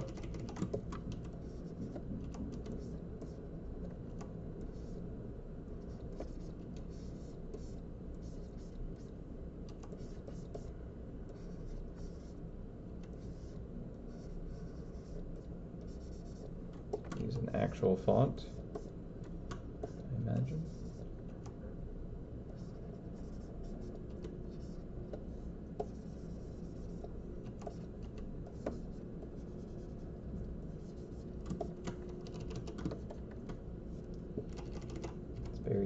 font right now. That heavy bottomed 5. Alright, cool. That feels a little more balanced. It's still like crazy, like, woo, party, which I think we want.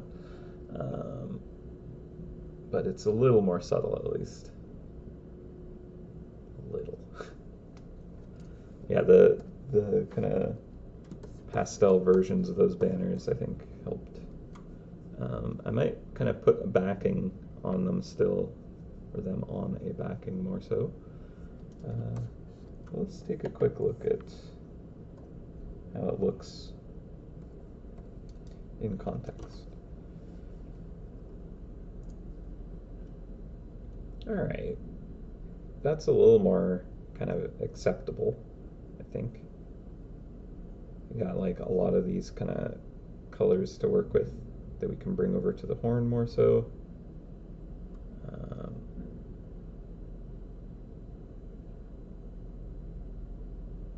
Yeah. Alright. Cool.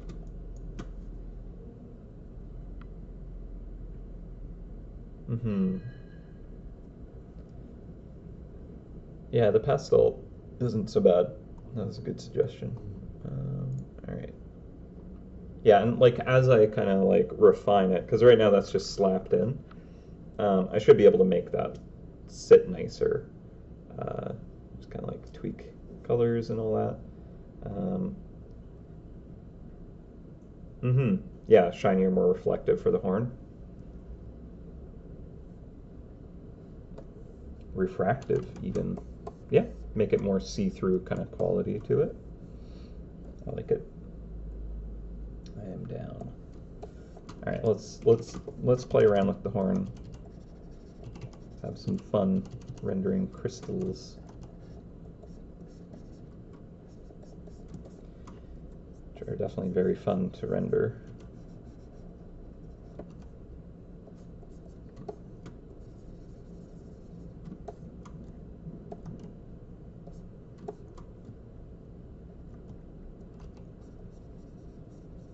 Challenging? Absolutely. Fun? Yeah.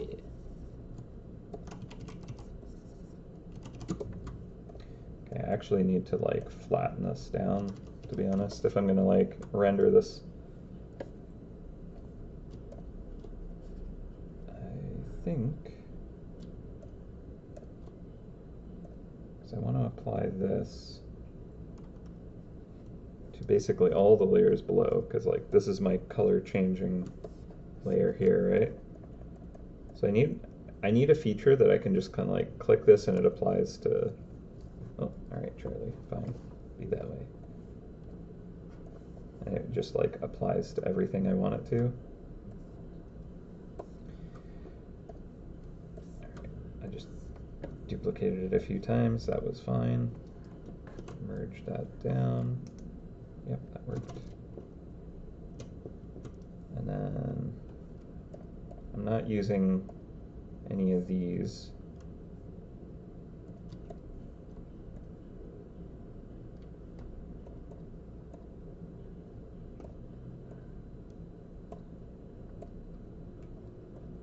Okay, so I think I'm just gonna have to flatten those together. Yeah. And then I'll just have to import this into the base horn file when I'm done with it. Oh, like a color changing horn, constantly just like woo woo, like party mode action going on. That'd be a bit too much. People have complained about the constantly like floating dirigible, like just bobs up and down. So we definitely don't want to just have this obnoxiously kind of cycling rainbow psychedelic horn. That might be a bit too much. It'd certainly feel like a celebration for the first little bit. And I suppose that like whenever you see the horn, you want to sound it right away anyway, so you'd make it go away, but still.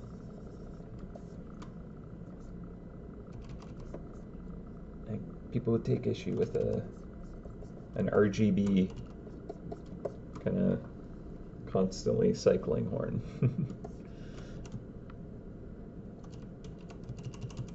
As cool as that sounds.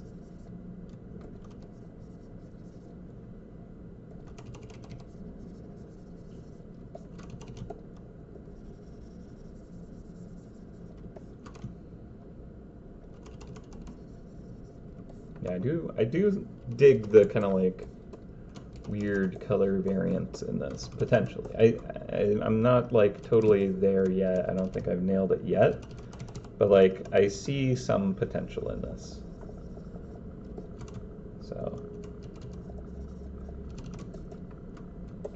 we'll see what we can get out of this at least.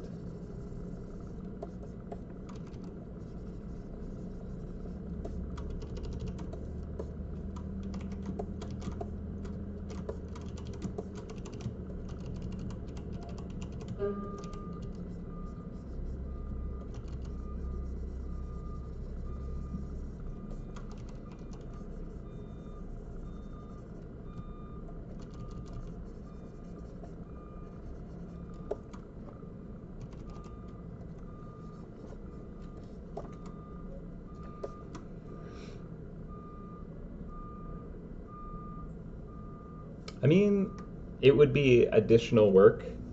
Technically, that's something that could be done where, like, every time you sounded the horn, it changed color. Technically, yes, that is something that could be built into it.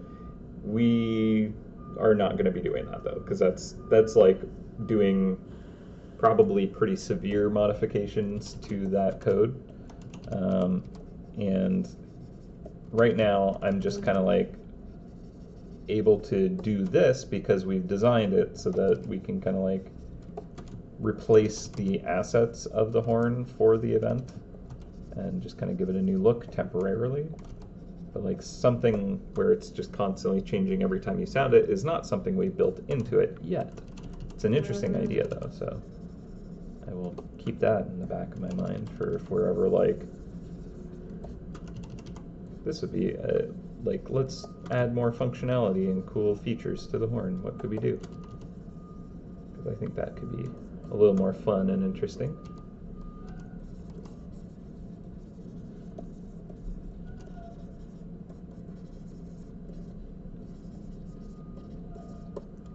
Okay, so we are at officially 1 o'clock right now. And looking at what we got, I'm not satisfied that we'll be done in like, let's say we take an hour break here and then come back and spend the rest of the day just kind of like futzing around and making this look extra nice? Or should we just try and like get it done in the next hour and close, like wrap up the stream then? So I'll see what you guys want to do, because I think we could do either, but let's see what you guys want. An hour break now for a longer stream, or just kind of like try and wrap it up within an hour? You decide.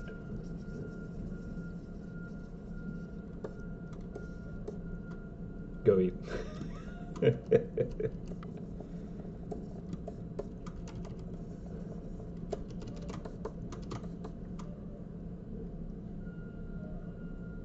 Yeah, breaks are important, you're right. Okay, I'll do that. I appreciate. All right, so I'm actually going to save this. Saving's also very important, in case you didn't know.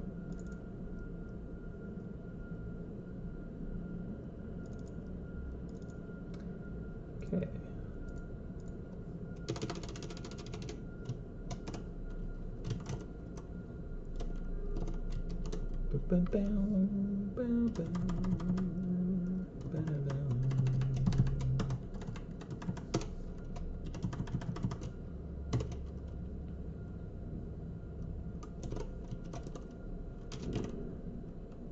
Saved.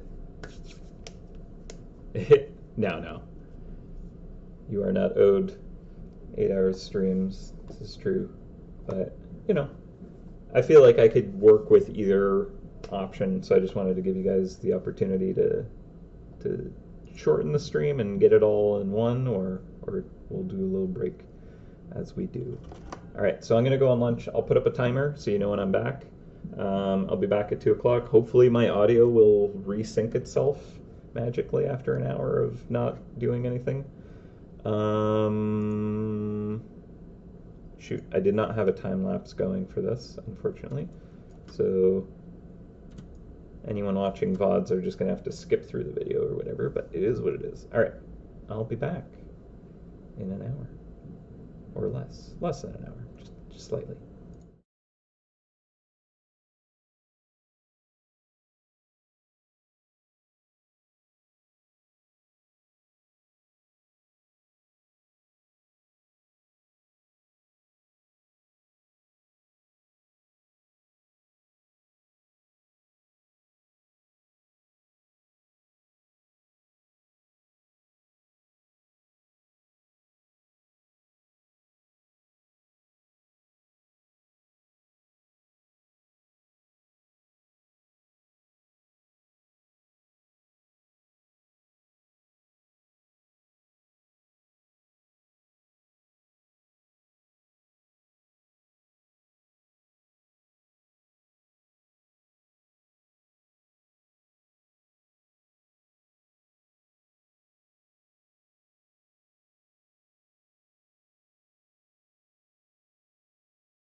Welcome back. Hello. We are done our lunch.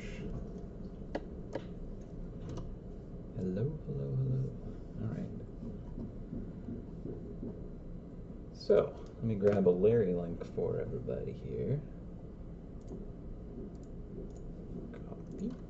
Still out of sync. Okay, well, it is what it is. I can't do anything about that right now. So enjoy Larry link and my weirdly out of sync voice. Huzzah. Alright. So, where we left off, we kind of gotten the grounds for the direction we're going in. I feel relatively confident about this. There's a couple of things that I'm seeing that I want to tweak pretty early on. Right now, this feels more like a like plastic coated with like a shiny metallic looking wrapper, kind of heat shrunk around this kind of crunchy looking horn. So I definitely want to make it more kind of transparent instead of like this metallic sheen to it. I might alter the ribbon shape a little bit to kind of make it. My cats are going crazy right now. Just gonna make an alternate copy of this, and I was kind of thinking if it like goes up more dramatically here, which I could probably use the symmetrical tool action for this. Symmetrical rule. Alright, so if this kind of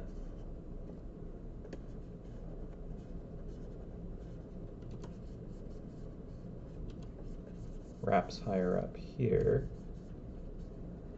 then I can at least kind of like get a single kind of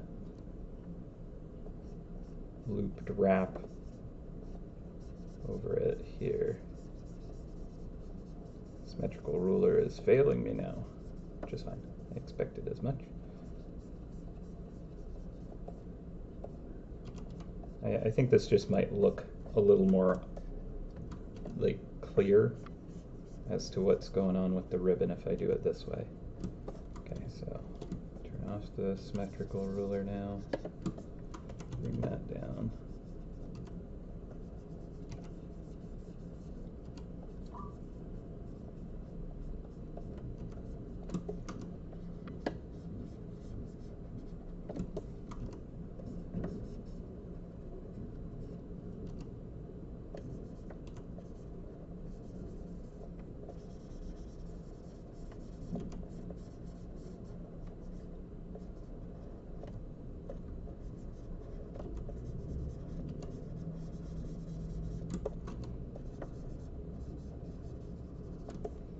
So I think that'll at least kind of like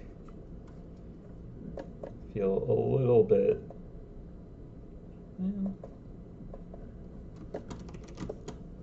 I think this needs to be more like that. It's a little too gentle, the drape.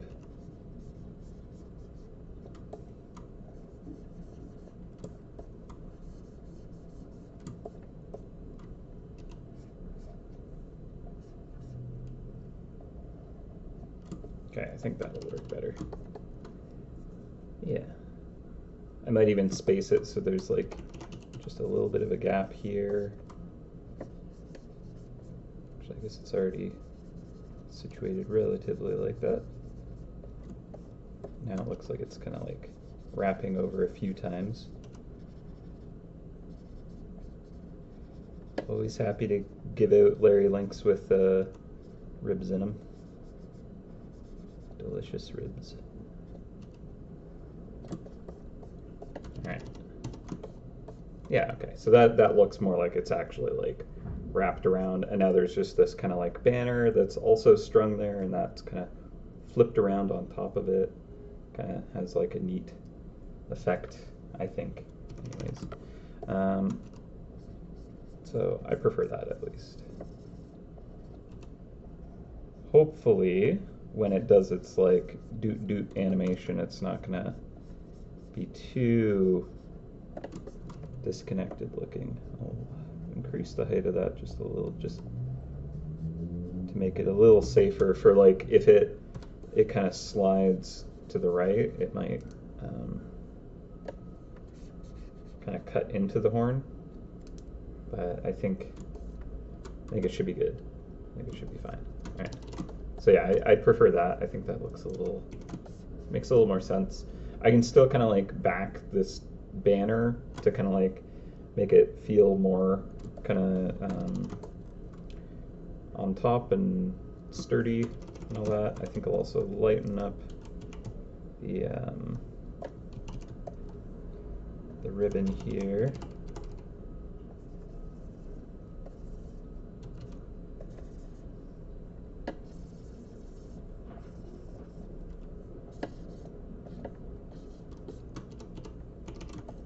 Just kind of soften it a little bit.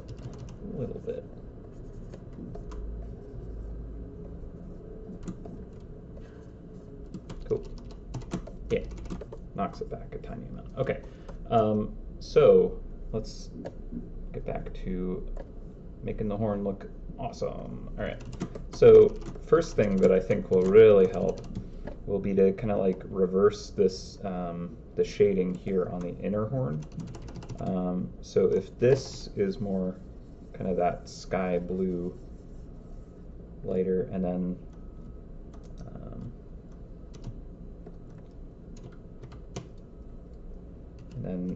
the bottom is more kind of like the shaded portion, it'll help with that kind of crystal, like the light's coming through the material.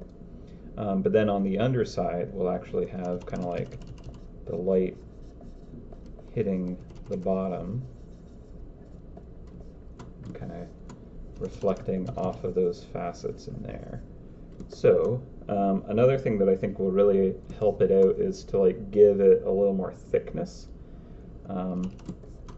So I'm going to go around, and I need to kind of like preserve this kind of outer cutout shape because of the way the horn is actually designed. We like cut off, it's like sliced into two parts, where this area in red is actually like a layer at the very back, and then the notes can go above that, and then this kind of portion is cut out to be on top of those, so that when the notes come spraying out, they're actually like, there's like this cut off, they're like masked in a way. So I'll just have to make sure I extend this front part out enough, but that shouldn't be an issue because it can like overlap more, but if I pull it back too much, it might look a little bit odd when the notes come out. So I'll just thicken it up on this side here. And that should work well. And especially if I like make the top and bottom look thicker, it'll make the whole thing feel a lot thicker because to our eyes, these will be like the thickest part due to the angle we're looking at it from. And if I make that look nice and chunky, the rest will also kind of read that way. Hopefully, anyways. We'll see. We'll keep getting these kind of facets going. I don't know if I want it to be like so crunchy and jagged as it is. Like maybe I want to kind of like bring it down a lot and just have like gentle kind of crystallized facets that are just kind of dancing along the surface, instead of like these just kind of jagged peaks that are, you know, ripping out of the surface like this. Like it's interesting, but it's also maybe a little too much. Like maybe it looks more like an organic growth for this crystal structure, but maybe that's not what we want. Like it could be more like a cut diamond gem kind of look to it if we wanted. Like initially I was kind of thinking of it more as like this more organically grown kind of crystal. So it's like really jagged and crazy, but it's also like a lot. It's kind of a lot. So maybe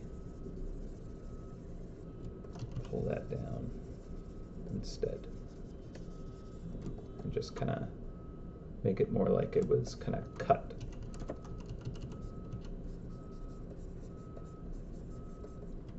By an artisan.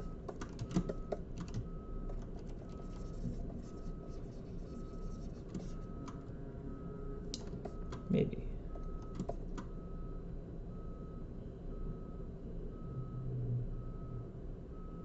Kind of looks like a bow. Yeah, it does actually. That would be kind of fun to like turn it into, like it was like engraved into the crystal almost, like this nice bow.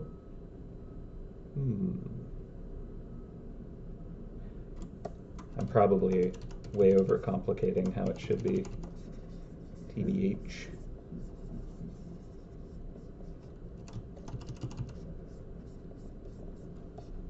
But we did opt for, you know, a slightly longer stream at least by pushing or going for the lunch. So that means that I don't have to like wrap it up within an hour.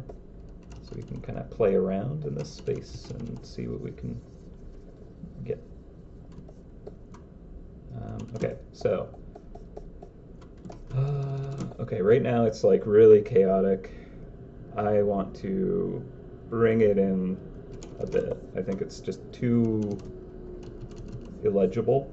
Like, let me look at our situation here in grayscale, and you can kind of see how it's just so chaotic.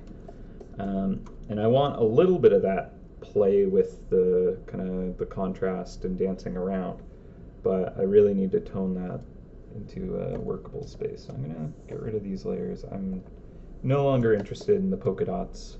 We are going crystalline. So what I could do is create a luminosity layer on top real quick and just kind of like go through, knock it all down, and just kind of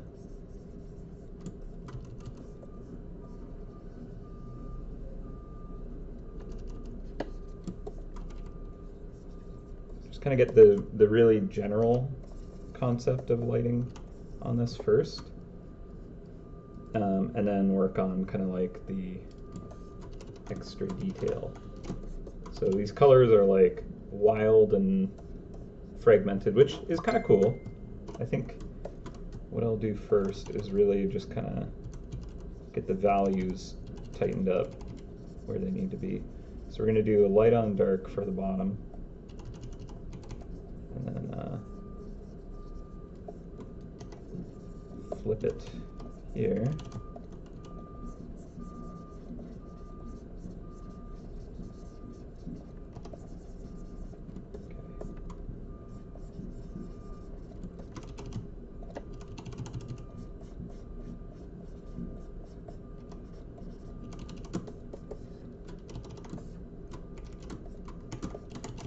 And then when we get the highlight hitting the top of the horn, it'll hopefully pop, has more crystal look to it. I'm going to lower how dark it goes as well. I feel like I was just kind of making it a little too extreme for it to feel like a nice kind of translucent crystal. So let's pull that back a little bit. Kind of bump it up a little for the inside.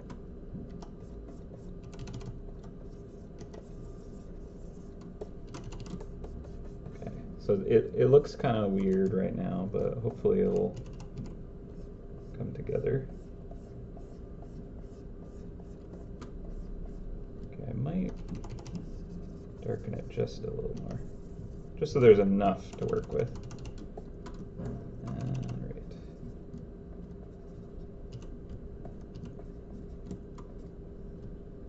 Cool.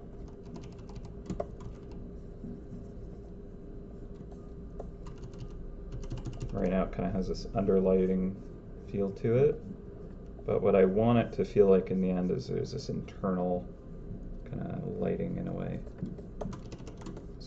The light going into it is kind of glowing out of it. Okay, so I'm going to do a layer on top. I suppose this could also be a luminosity layer. That way the colors can go crazy still. But let's just see how this looks if I hit it with... Oh, interesting. I can't make a selection from the white. That's right, because I have this set to that type of layer, so I'm not allowed to make selections from it. There we go.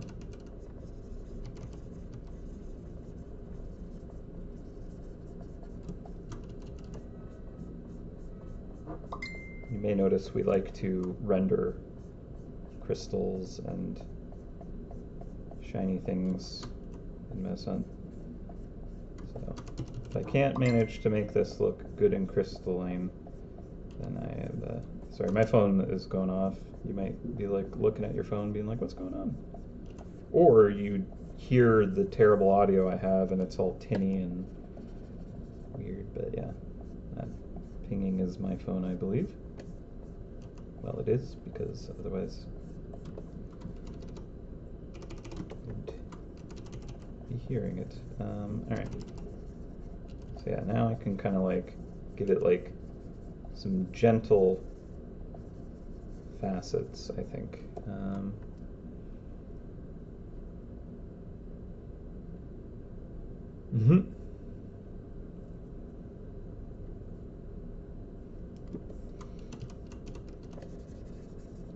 Well, you're absolutely welcome to draw while I'm drawing. It's a nice practice actually, to kind of like be tuned into someone's stream and just kind of like doing a similar thing or like another creative endeavor. Like it's not like if you kind of turn your attention away for a good while, it's gonna, you know, you'll miss anything too drastic. So you should definitely pull it up and work alongside with me. I think that'd be pretty cool. All right. Curious about what your illustrations are.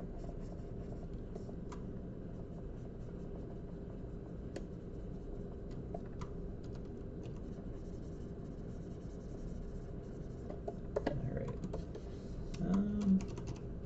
So this is kind of like trying to like simplify where I'm coming at this from will like help me kind of like get the right texture. Hopefully, like right now I'm not worrying about the colors because those can go pretty chaotic, and I'm just trying to get the value structure in a nice place, and based off of just the silhouette of this object and the kind of very generalized lighting conditions on it, hopefully it'll start to feel like a translucent rock, you know.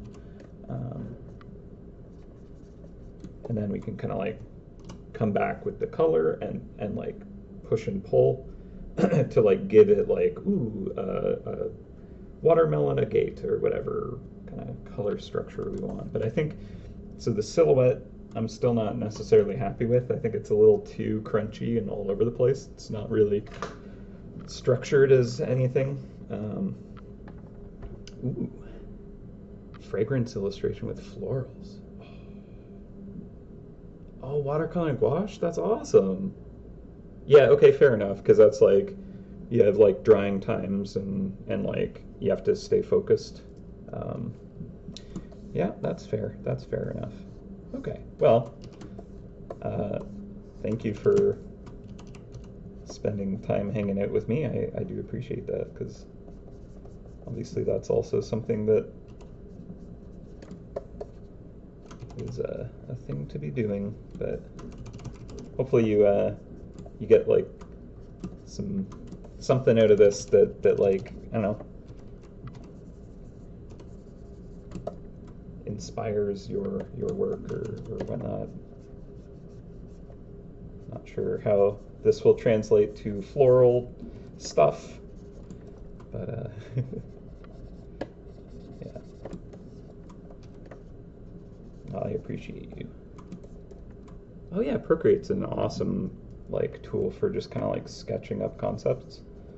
Um, yeah, like when people are kind of like they don't do digital art as their kind of mainstay, and they just want to like do some digital art, and they have like a tablet, that is like definitely the best. Um, and I've messed around in Procreate, but I'm just like so familiar at this point with like Photoshop and this kind of tool set that it's actually like harder for me to translate into that. That'd be like jumping from like watercolor and gouache to like oils and stuff, right? Where it's just like the tools, parts of it translate over, and other parts you have to kind of learn new processes and all that. So it can be done. Several artists that I really admire have definitely kind of like been pretty capable of like switching platforms. And I suppose that I have in a way. I actually have kind of, where possible, moved away from Adobe stuff into Clip Studio. But like overall, compared to like Procreate, it's extremely similar. Procreate has kind of like just a much more kind of organic and UI conscious, like less UI to deal with. As you can see with Clip Studio, I have a lot of UI stuff always up. Not that I technically need it, but yeah. 32 years in Photoshop. Wow. Okay. You got me beat. You got me beat. That's awesome. That's literally like,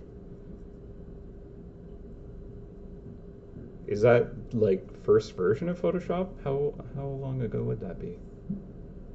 Like, under what version?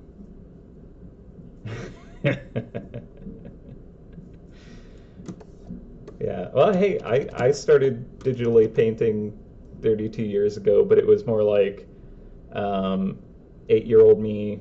Well, I guess, okay, no, I didn't start 32 years ago. Dang. But like back in like MS Paint, when like uh, uh, Windows 3.1 or whatever, basically when it started to get GUI, because like I used to use computers back in the DOS days. My dad had a computer shop, so I got to try out things, which was awesome. And then yeah, I had like a little, like I would paint with like my mouse, and for hours doing like pixel drawings and stuff. And then I got like an old Intuos, like the very first Intuos with like the bus port and all that. And like the pad itself was like maybe this big, but the drawing area was like a signature pad size. I used that for years. Yeah. I'm trying to remember what Photoshop version I started with. It was certainly like a few generations in though. And I also tried to use like Corel Paint and stuff, but like my computers could never ever handle that. It would just like, I'd try to use a brush that had any kind of like fanciness going on, and it would just like kill my computer. You had the first one. Wow, nice. 1991. Okay. Yeah, I think I really started to get into it in around 98. Yeah. Probably that's when I like, because that was like around the StarCraft days for me. And I started to get like really inspired by like uh, that kind of entertainment area. But yeah, like I used to like play Space Quest and stuff like that, and I'd try and like make little kind of like Space Quest or King's Quest or like whatever little drawings and stuff like that. Yeah, good times, good times. That's awesome though. Mad respect. Yeah, yeah. That many years of Photoshop, it's hard to kind of like go to a different kind of platform. Yeah, yeah, yeah, yeah.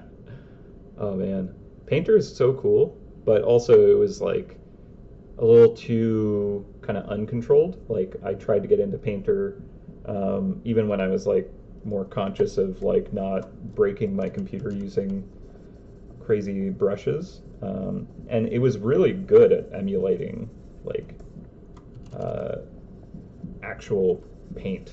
Like it did incredible stuff. And so like I did one piece that I was happy with where I had like a lot of happy accidents thanks to how kind of uncontrolled the brushes felt for me anyways. But yeah, I liked being in full control, I suppose. It's very, very much how I like to work.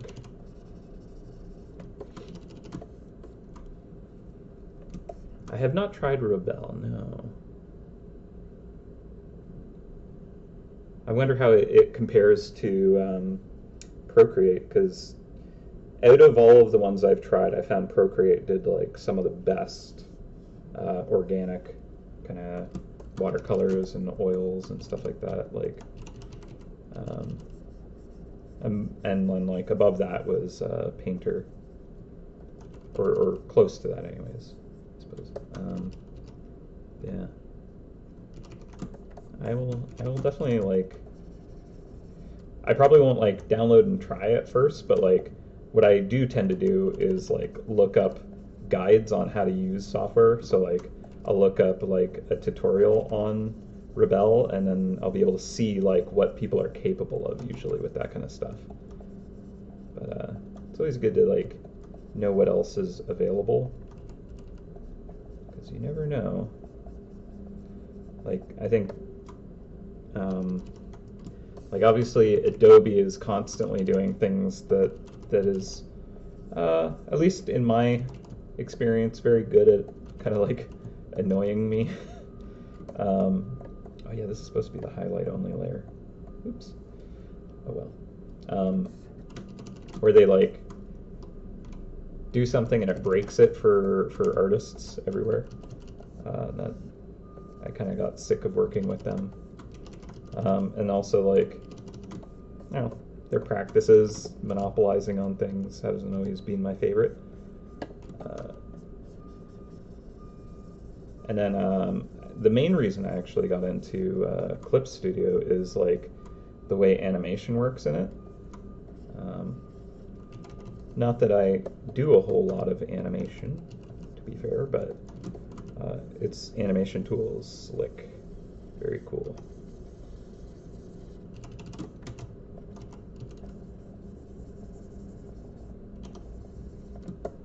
Very fun to play around in, so I've enjoyed that. All right, so what I am trying to do actually is knock these facets down a bit. They're a bit too aggressive. That was what I was supposed to be doing. I got sidetracked, as I do. Yeah. I really love Clip Studio's the customization of the brushes. It's very powerful. Like you can really do some crazy stuff. And like there's definitely some features in Photoshop that I miss, and some features in Clip Studio that like people who use Photoshop would probably absolutely love. But I guess that's just how it goes with kind of different platforms.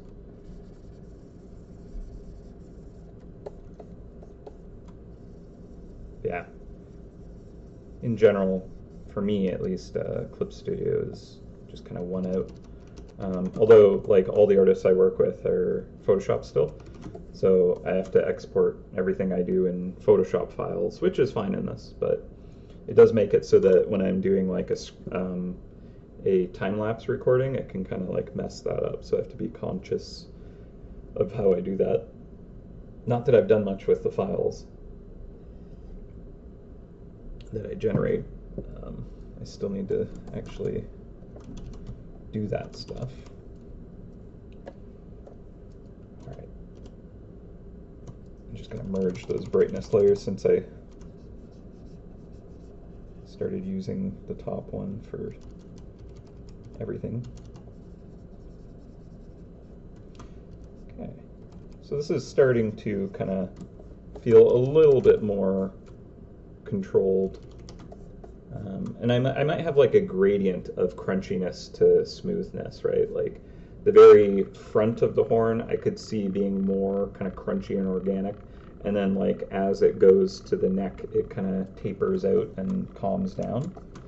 And that might be a cool way to give it that character.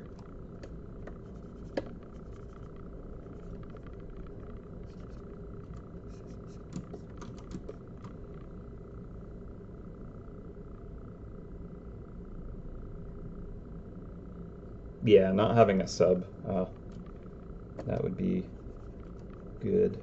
But yeah, thankfully, obviously the studio HitGrab pays for the Photoshop and Adobe stuff for us, obviously. But yeah, I mean, back when I was in school, I would definitely have kind of like the pirated versions.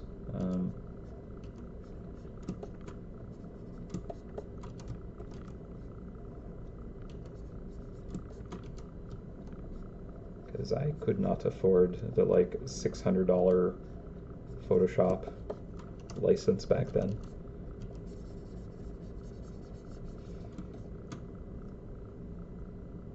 Deep paint. Oh, interesting. Yeah, there are a lot of like features or third-party plugins, like a lot of plugins.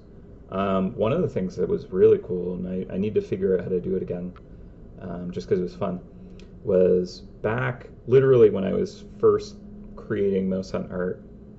I found this like this plugin that could strip all the white out of a layer. So what I actually used to do was I drew the mice on paper and I'd ink them with like a marker, like a thin felt tip marker. I'd scan that in on a scanner at like 3000 dpi or something stupid, where you could see like every single like fiber blown up. And it's just like this shaky, crappy, drawing. And then I would run it through that converter, and it would basically like do the multiply effect on that layer in a way, but it would actually remove all the white out of it. And that was like not necessary. You can just set it to multiply and work under that, and then just like when you export, just kind of like clean stuff up. Like, because if you do that as a certain ways it was exported, I needed to like remove the white. But what I was able to do with that is there was this technique, and I never really did anything with it, but I want to play around with it again, where I could take an image and it would be a PNG, so it has alpha transparency information on it. And what you could do is you could display it on a browser, and it would have like the white backdrop to fill it in. So it would just look like a regular image. But if you dragged that over top of a different colored backdrop, it would actually have like a message inside of it. Because basically I could erase the white pixel, like the white from all of that pixel information, and just kind of like have that as transparent. And so like it would just look perfectly normal until you like threw it on a different color, and then suddenly it's like there's this thing in there. And one of the things I was looking at for doing that was like embedding my signature into artwork, where you couldn't see it, like a watermark kind of idea, unless you like tried to copy it and then suddenly it's there. But that would be so easy to just nullify by like flattening it onto a white layer that it wasn't really worth pursuing that. But like that kind of tool is kind of handy for certain really niche things when you're like I would often use it for ripping the like the bright pixels out of a shadow that I painted in. So like I'd paint a mouse and then I'd paint a colored shadow under it, but I'd have some, I'd want to lighten it up, so I'd add white into the color and then I'd paint that in. And then if you threw that on top of a background, suddenly it'd be this weird glowing blob underneath the character. So I could just literally run it through that and it would just like remove the brightness from it. And I really want to find that for Clip Studio. Yeah, it's super good stuff. Yeah, I'm surprised that's just not a feature in like all drawing programs to just be able to do that. But yeah.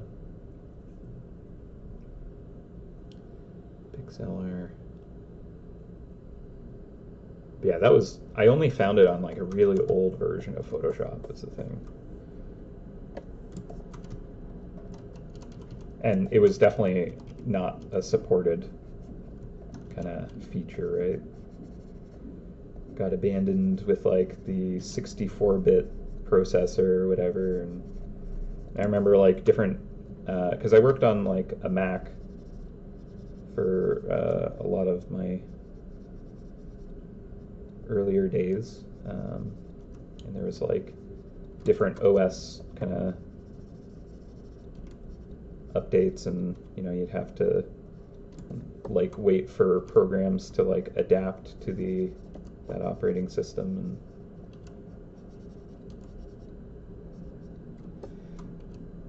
so yeah, you're just kind of forced to use different tools at times. Not all that bad though. Okay, I want to have the front of this kind of also a bit more organic. This will be interesting to cut out.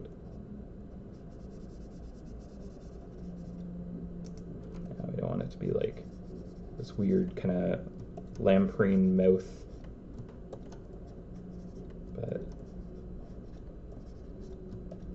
and like not too aggressive looking, right? But just a little visual interest.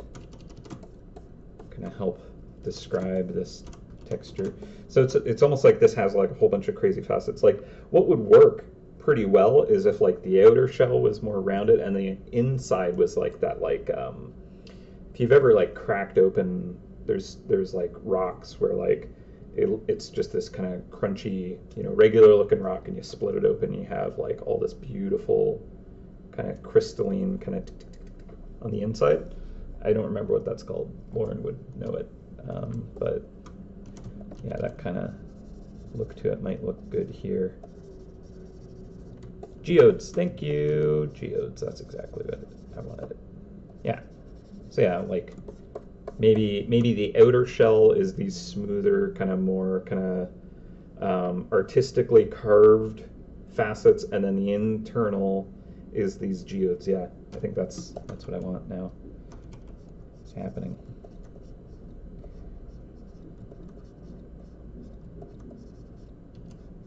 Cool.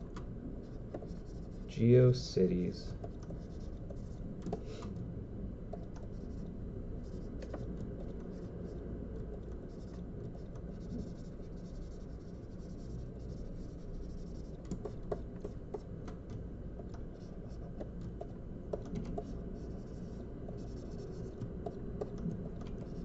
The interesting challenge is like, all right, how do we do this transition where like the dark on light to light on dark is a smooth, good-looking transition, right?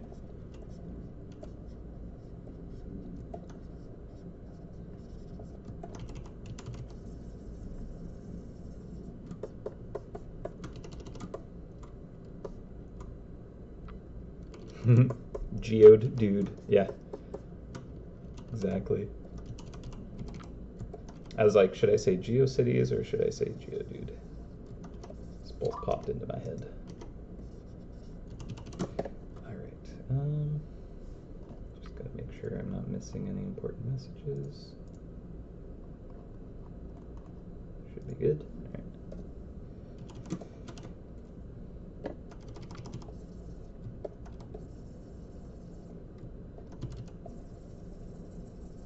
And I think that the way I'll separate this transition here is with the like highlighted surface.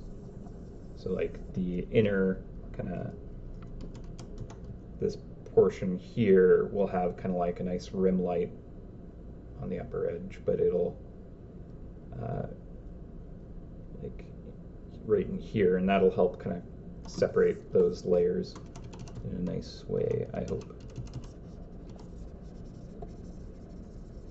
I should probably look up like geodes to make sure that I'm not like fumbling too hard. Yeah.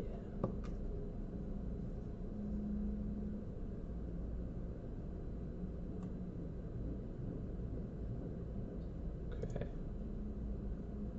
Yeah, I think I can have less aggressive peaks here. That might look better.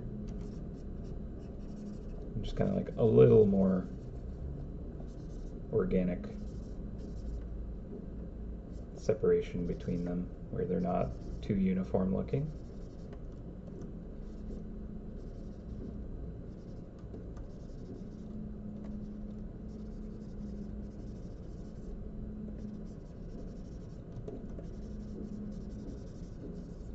And it'll be a lot easier to express this when I'm like rendering the like just tiny facet changes on the inside here. Yeah. Yeah, different color on the inside. I agree. Yeah, I think that would be a good way to kind of give this variety. So yeah, like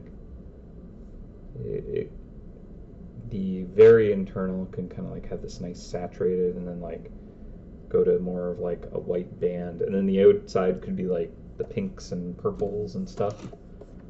But I mean, it could really be anything, I imagine. It's just kind of like the different material properties.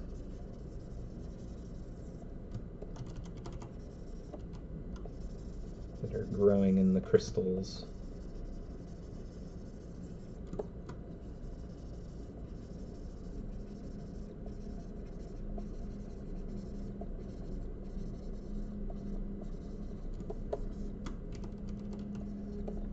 I should probably like bust out the old triangle brush.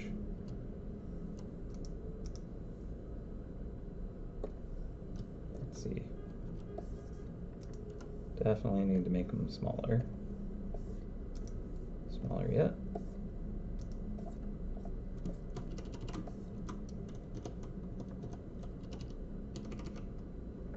I wonder, just to make sure I'm not, okay.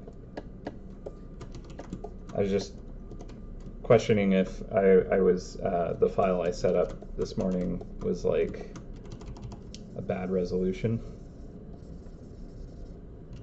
But I think we're good.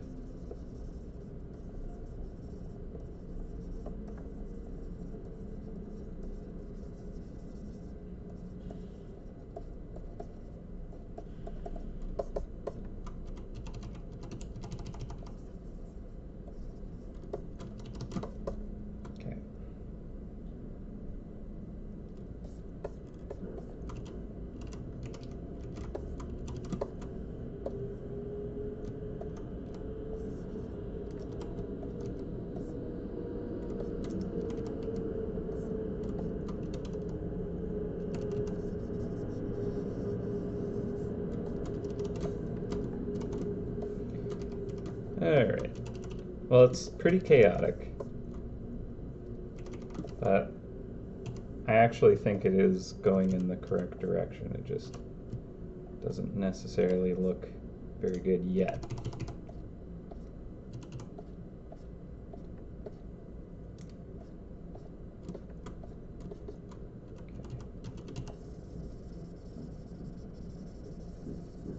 think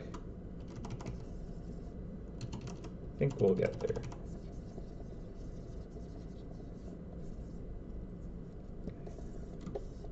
I'll save that highlighting.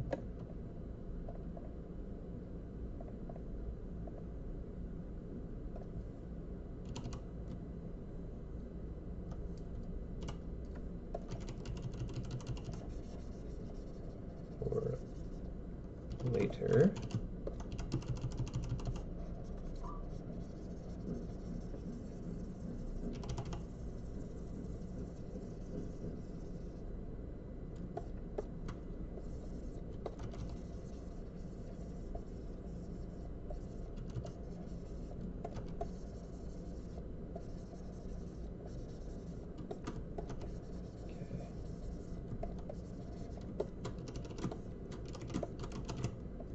And then this should go a little more lit to, oops.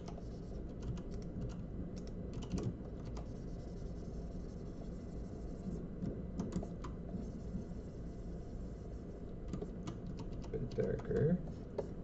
Hopefully this is going to look all right by the end. Have faith, it'll work. Totally. Okay.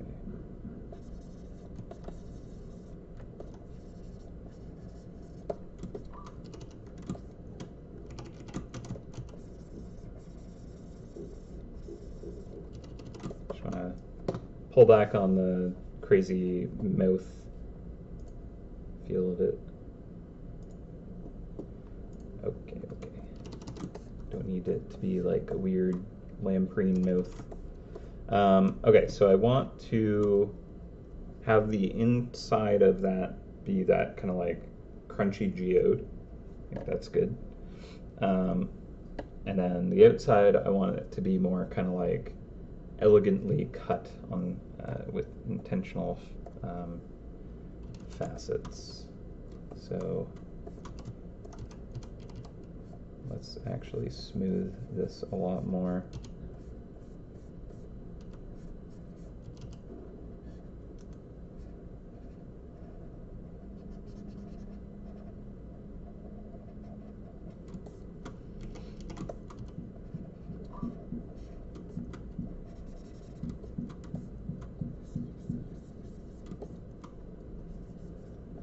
I do definitely still want it to have some of this kind of like shape to it. Hard-edged rock kind of shape, right?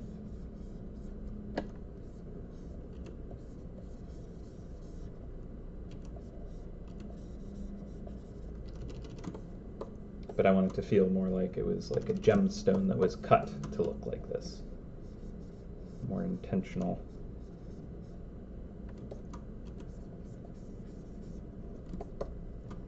So hopefully I can get that. And then, yeah, like coming out here and doing just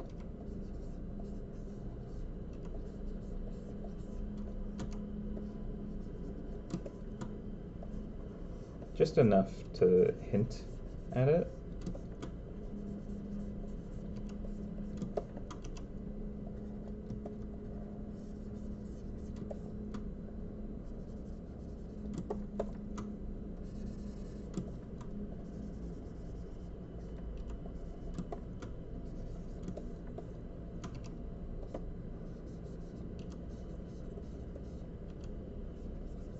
I should probably avoid bringing this too close to where the banner moves around.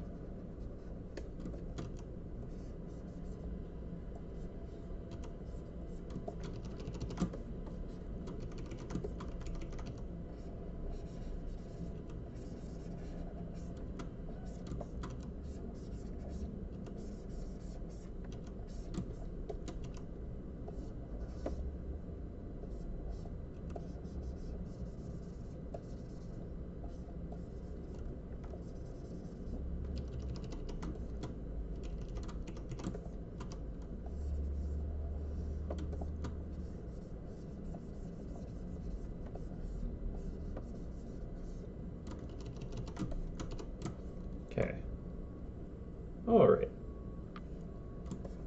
Yeah. Birthday horn will eat you. Its geodesic teeth.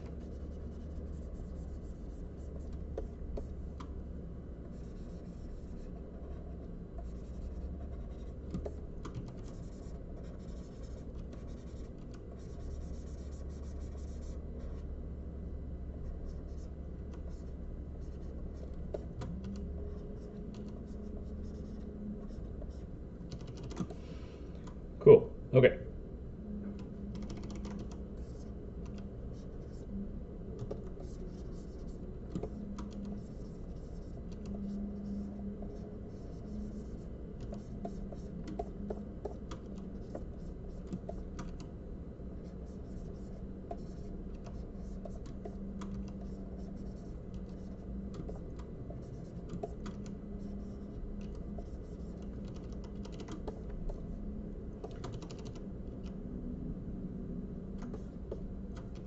All right, let's take a look at this mad design.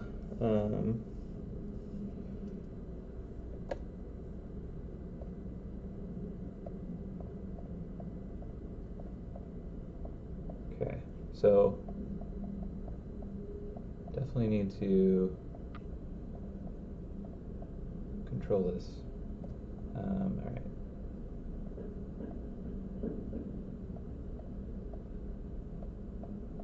So I like some of this higher contrast, but I want to use it higher up and more subtly.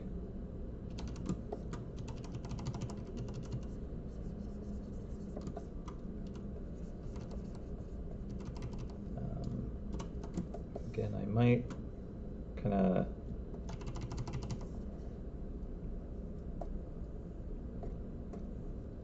just kind of simplify this a little bit again. So let's go.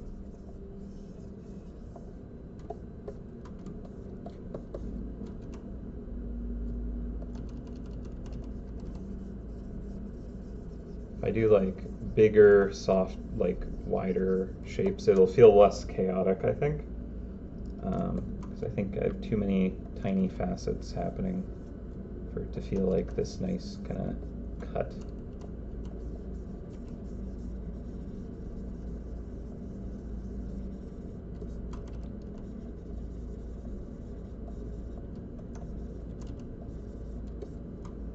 Like a jeweler just kind of like had this piece and they're like, I know exactly the minimum number of cuts to make this look perfect, you know? That's what I want it to feel like.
I should actually like try and figure out what I want the facets to be instead of just kind of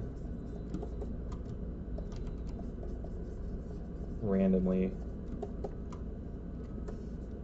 working the way that I am.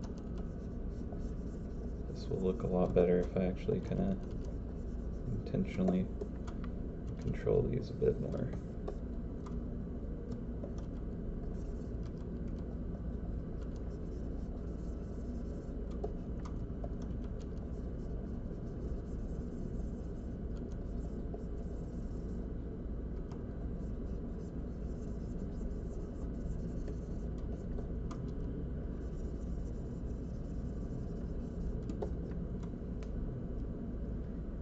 Okay.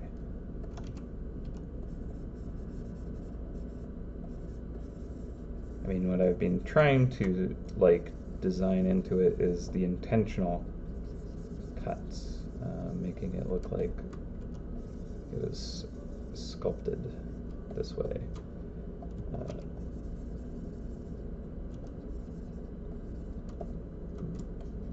I think that I'm starting to kind of like get a little bit of that going on now.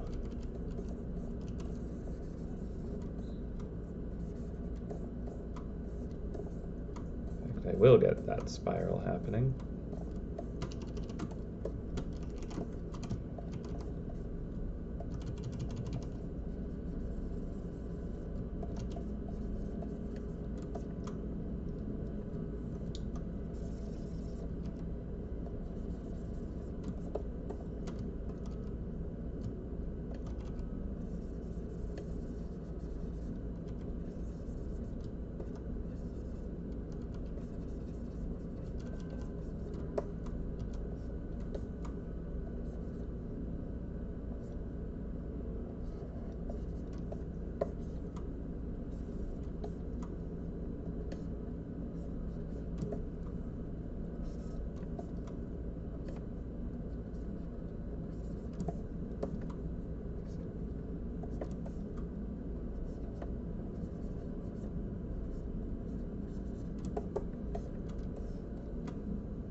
This will look a whole lot better when I actually hit it with the highlights.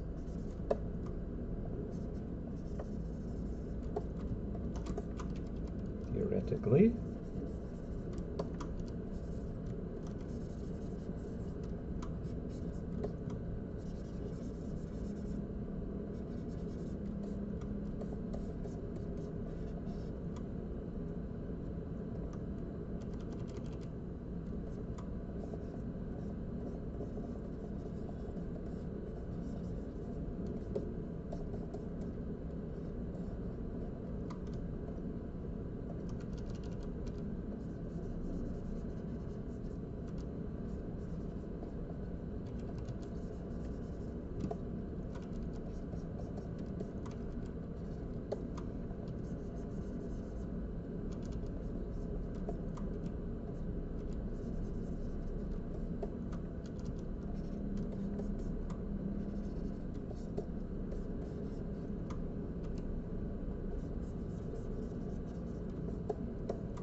Yeah, that's true. We'll need to have a horn archive in the wiki. Good point. So yeah, I do, now that I have this feature, I am definitely going to be doing more horns where possible, because I just think they're really fun.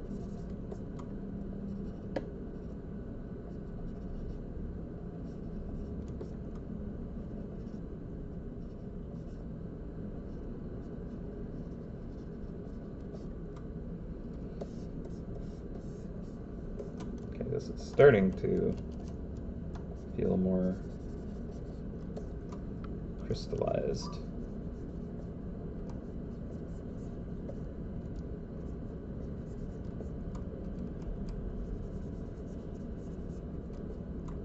Just needed a few more intentional facets to get like a good structure going. But that's starting to look a lot more kind of chipped and carved into a shape. It's almost like an obsidian kind of chipping. I don't remember what that's called, but there is a technique for kind of just flaking out pieces of material, notching it out.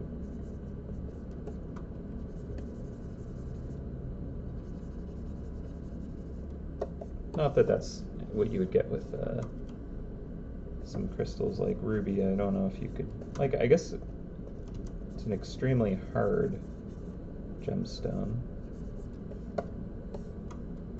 so it might have a brittle point, but I don't know. Oh, good. I'm glad that you're able to get some stuff going for yourself. Good to hear.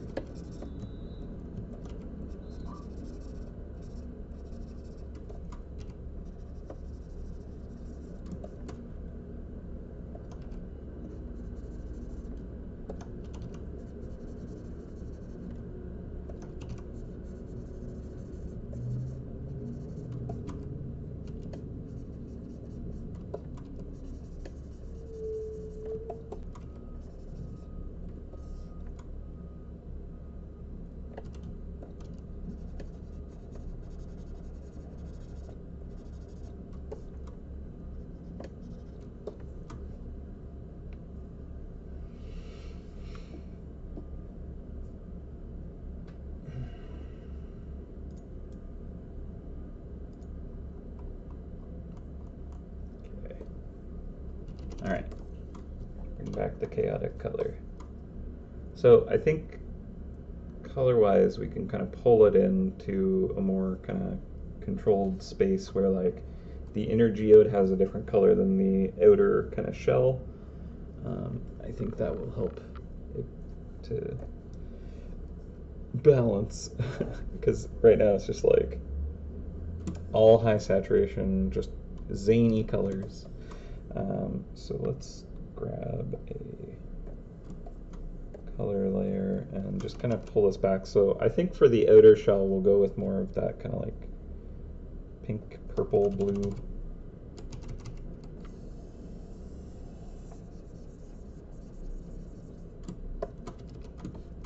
Kind of tame it a little bit. And then for like the inner portion, do we go more blue? Maybe even green?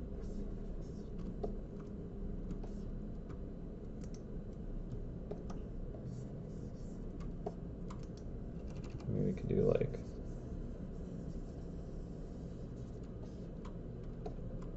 that, or even go for more of that ruby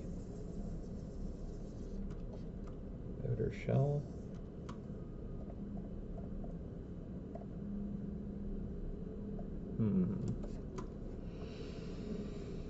Hmm. 8-second audio delay. Amazing. Deep red, maybe, yeah.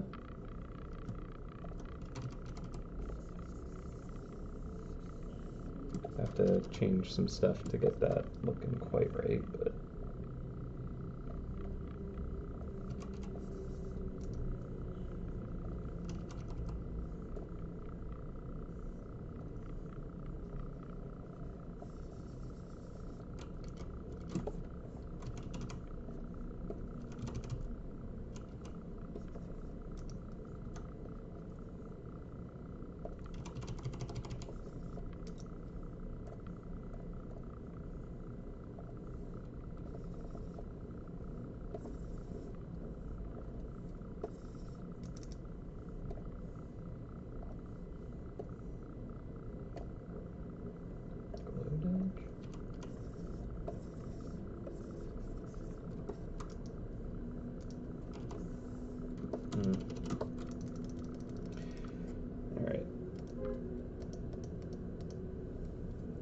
sure where I want it.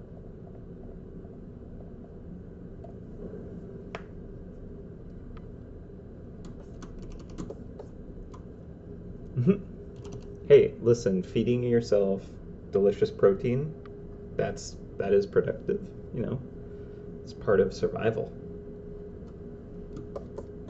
If you didn't eat, where would you be? Right? There you go. And either you went out and got sushi, or had it delivered, I guess, or you made it.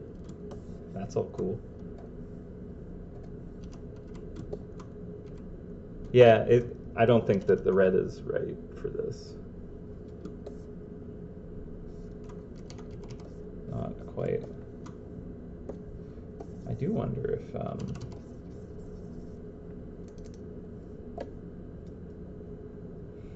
I mean, I actually preferred it where it was compared to this experiment, at least. Chuck that out. Yeah. I wonder if we could, like, go...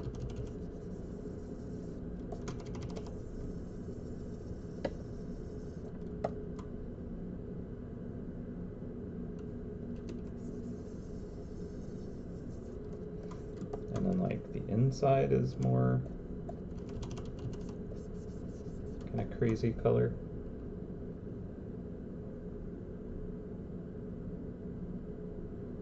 Yeah, just let me just blow the horn here.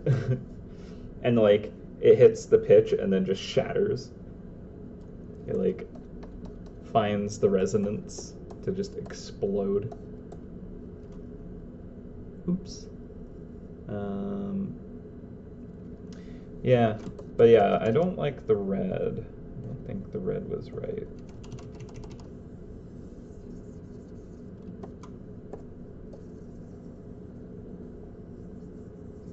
Could maybe be like red geode or something. Or not trying to put more red in it since we have the... Ooh, that's kind of interesting. Sheesh. Why is this so hard? I guess I could look at actual like rocks and use them as inspiration, because generally that's the better path.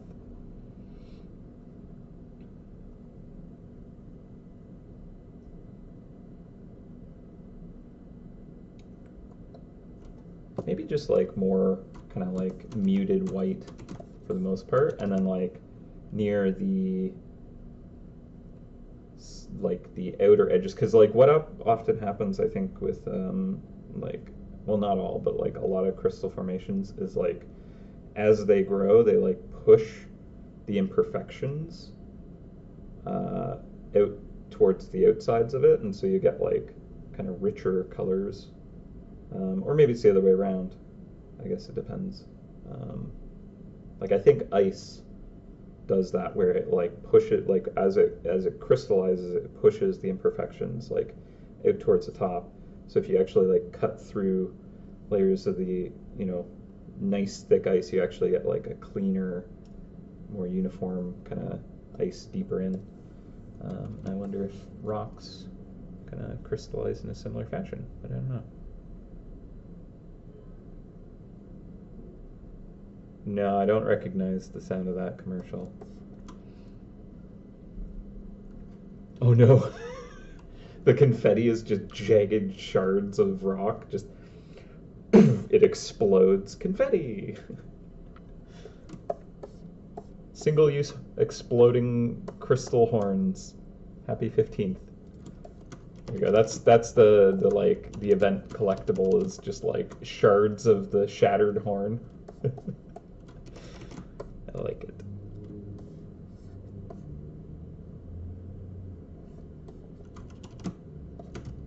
I don't know, I mostly watch TVO, so not so much commercials for me, thankfully. Alright, so that kind of like seafoam green is kind of cool. I don't know. All right, you know what? It is missing the highlights, and that might actually change things quite a bit. So I should probably get the specular activity in here.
It's hard not to go overboard, but less is more, especially for specular highlights.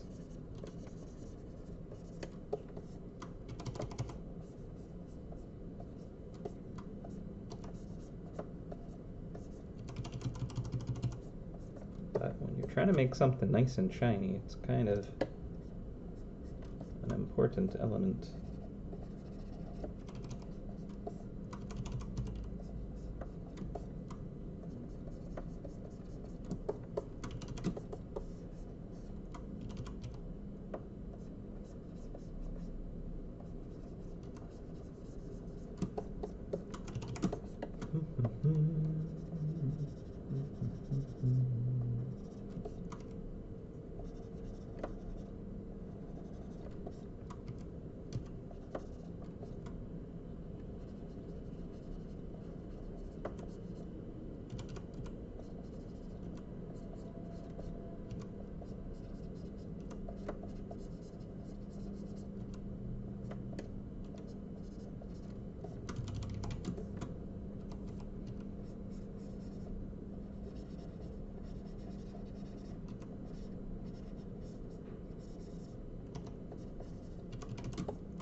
Yeah, I think at the edges, like the top and bottom edges, I'm gonna have more saturated color, and then on the center kind of cylinder portion, I think I'll mute it down, and that might help it kind of feel a little more transparent too.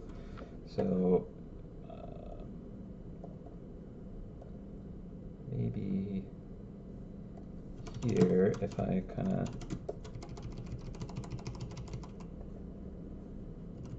do a little more.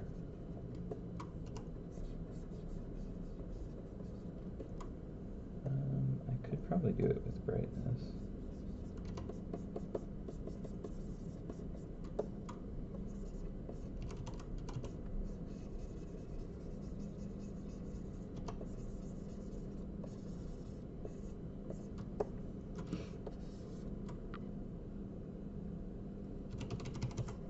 Maybe not on the geode there.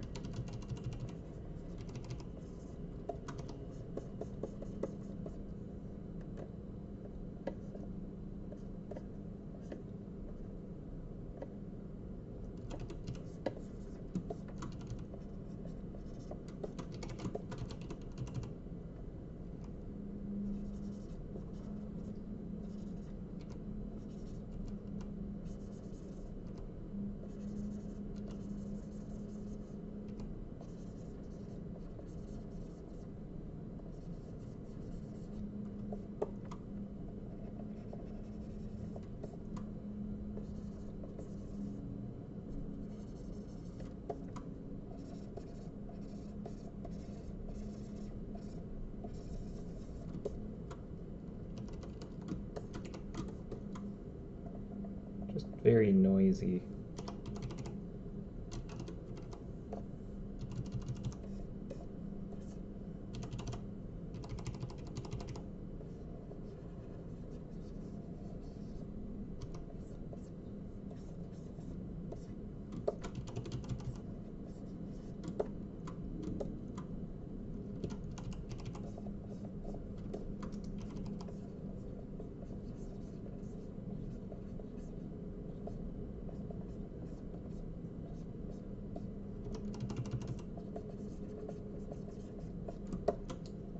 Hmm.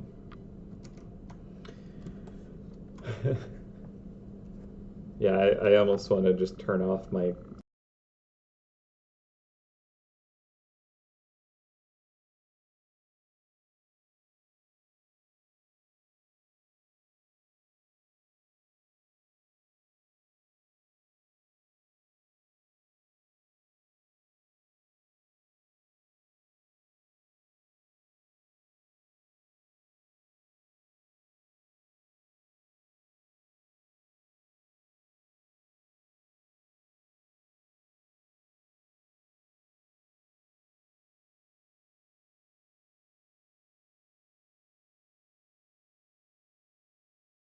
yeah, you can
Hmm.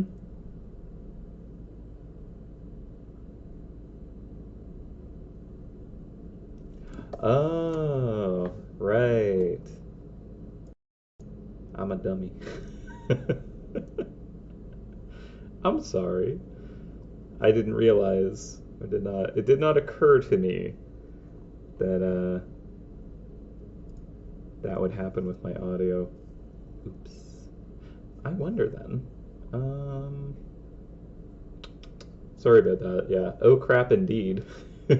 I just kind of vanished silently, and here I am, just like blabbering on. Cool, cool, cool, cool. That's awkward.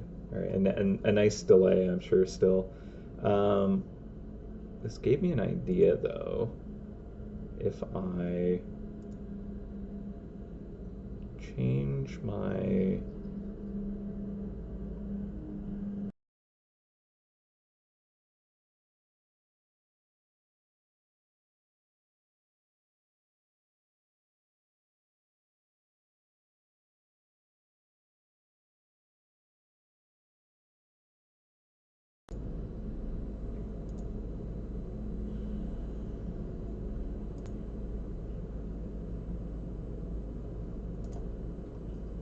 okay, there's probably still a delay, but just to see if that did it.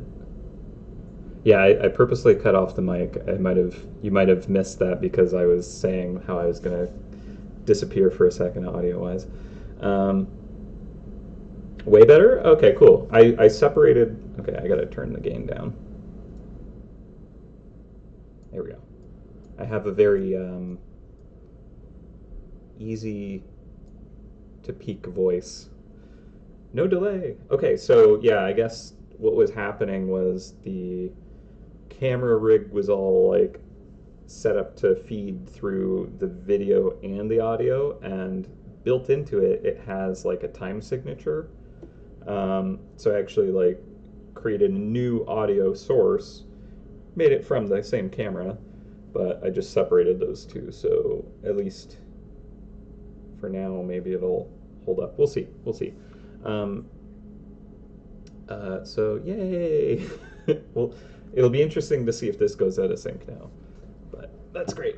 I'm glad that I was actually able to get it going. All right. Much less bothered by that now. Okie dokie. So what we got is, I don't know if I like the color. Maybe that's it. Maybe I should go and deal with the banner for a little bit.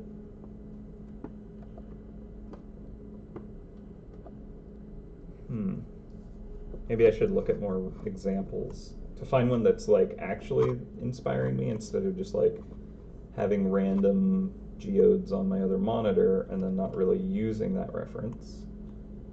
If I perhaps find some crystals that are like, that's it, that's what I want it to look like, probably the way to go. Oh. Charlie, can you not? Oh my gosh, this cat. She's just stomping all over this cord. Hi again. Good, good. Uh,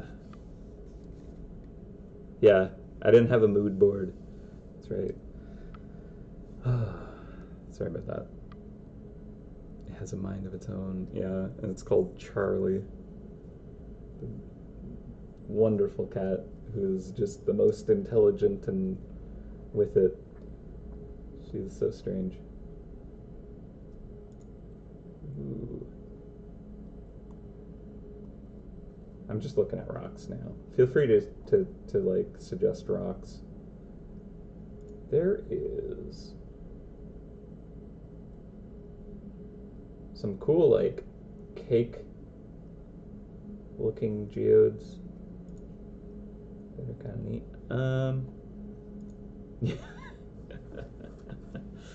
That would be a bit of an interesting issue if you had a dog that's just like jumping up on your desk all the time.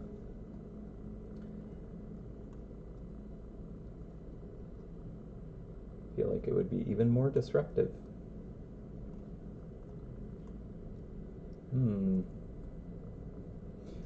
Alright. Yeah, I don't know. I kind of feel like the outer shell I'm not liking now.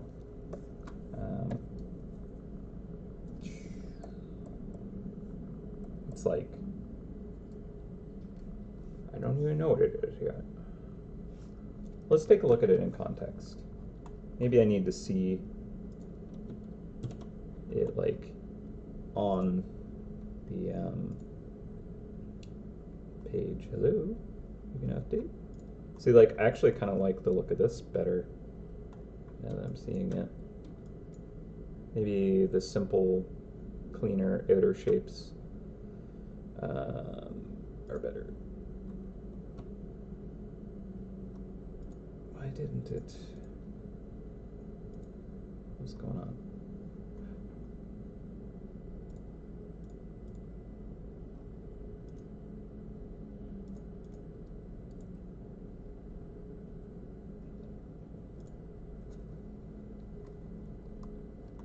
Hello? Weird. Alright. Save that again. I guess it's just not linking to it properly.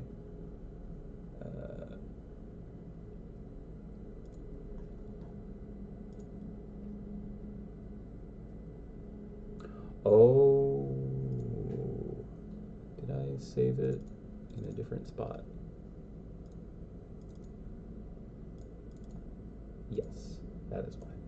There we go. Okay. That makes more sense. All right. Well,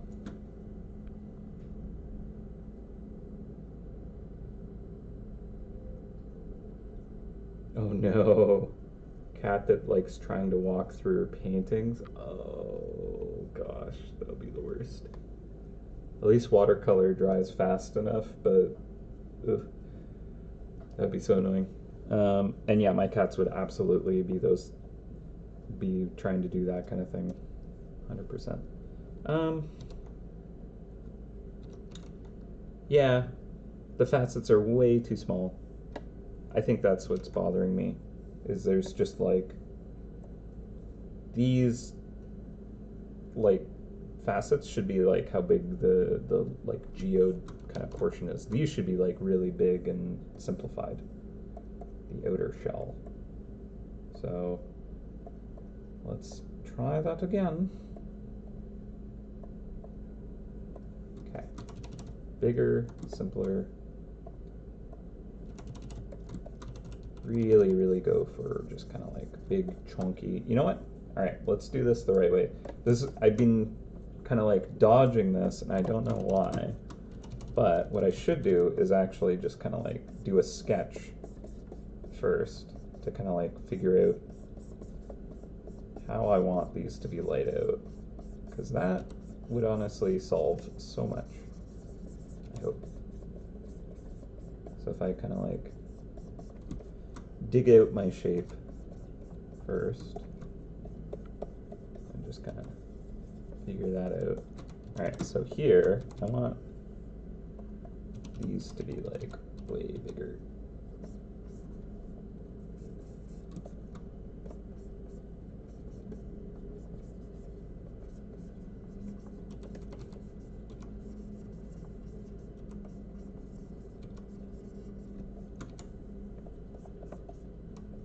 And so this should kind of taper in, right? So this should line up here. Because again, like, I want it to be like an artisan cut these, so why not actually like do a pattern that looks human made? That would go a lot better.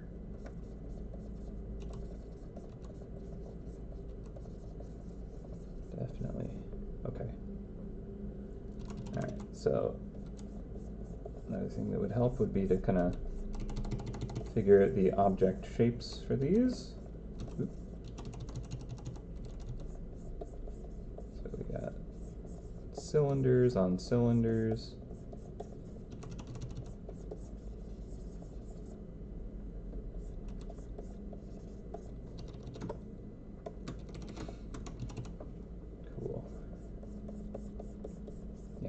was not doing this from the start.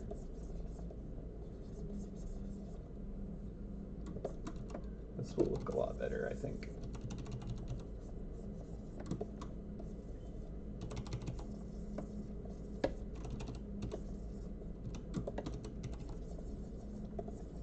Okay. Let's just make a grid. Let's make a nice simple grid.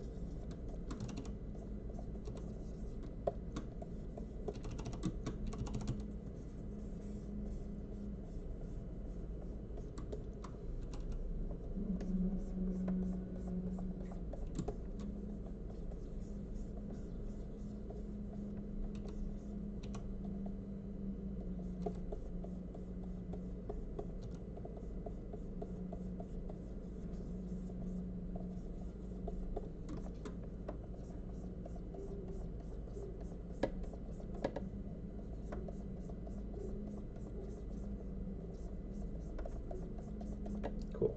Okay. Now, go through, just kind of set the base structure up.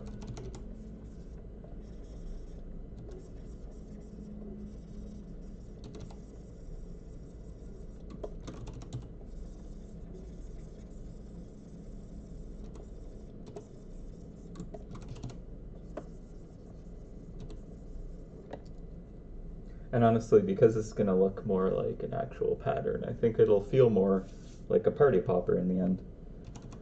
So we all win, I think.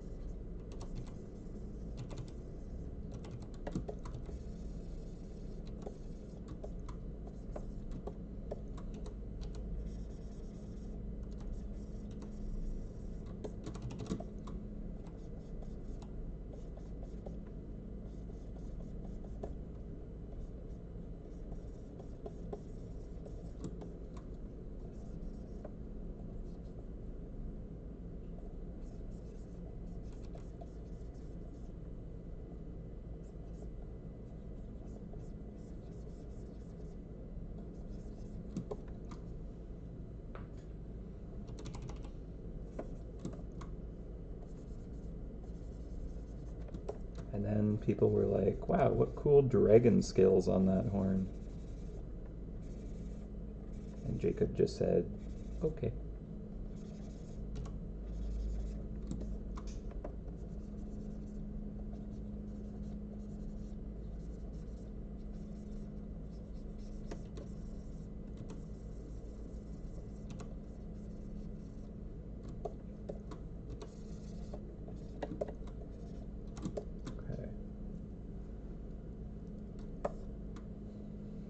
Yeah, no, I believe you. Honestly, like, a good foundational sketch is, like, so important.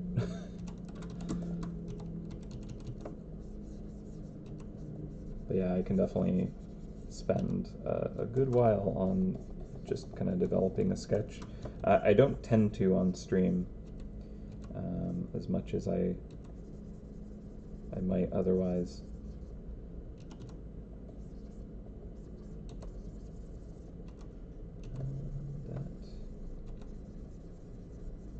Let's go up there.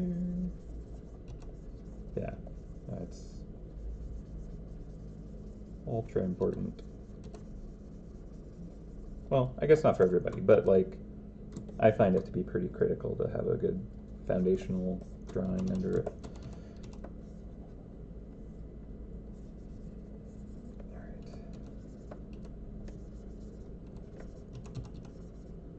Like already I feel like I keep saying this, but I'm like, yeah, okay, I'm feeling better about this now. We'll see if that lasts, I guess. But I do feel better about getting like an actual structural drawing of like how these facets should look. Because I think that's where I broke down every time, was I just kind of started riffing on it, and I'm like, I don't like it. And now I got this weird pineapple looking horn, and we'll see. This might just be one of those days. That happens relatively frequently. You just kind of have a day where it's just like, okay, it's just not going to work today. That's just how it be. You just kind of gotta, I don't know, either keep going anyways, or just kind of work on something else and come back to it.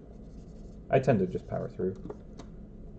And eventually stuff works anyways, but it can be a little bit frustrating when it's just constantly a push and pull.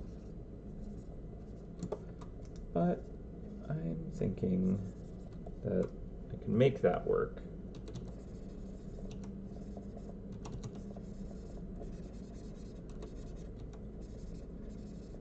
So I at least know what each facet should look like. And again, it's like I might have done better to scale it even more, like have bigger, wider facets, but I think I can work with this. So I'm going to knock the sketch down, not too far though,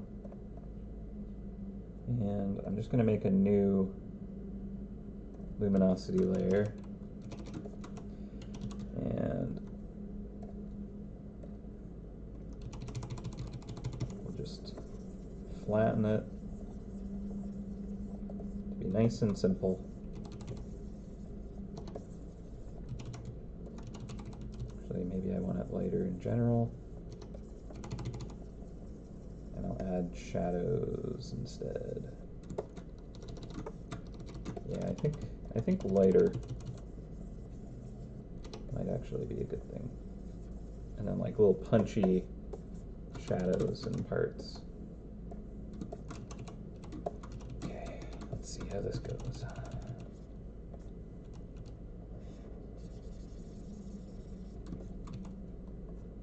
Wait, no, I want the upper side to be more in shadow.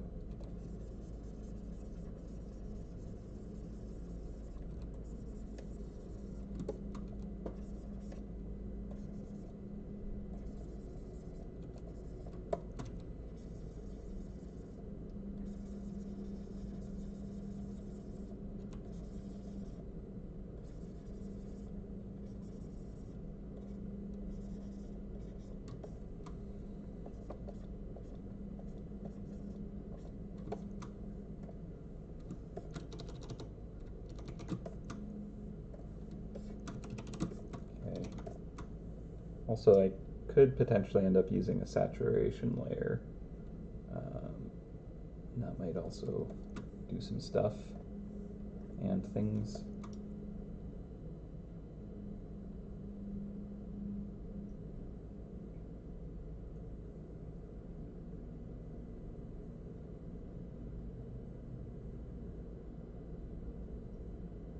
Yeah, the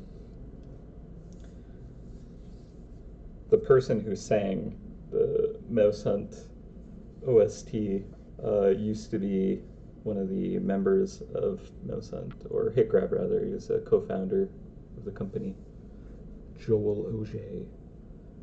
So he has like different bands that he plays with. I think the Bazaar album was just kind of like a one-off thing for the project, way back.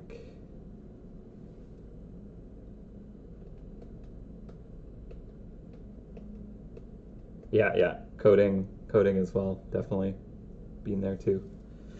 I have that more frequently with code because I'm less experienced with it and I'm learning a lot. So I have less art days where I'm just like, it's not working, thankfully. But yeah, today I'm feeling it. I'm feeling it's one of those days. Just is.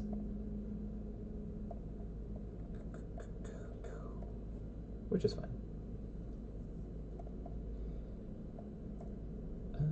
Let's see.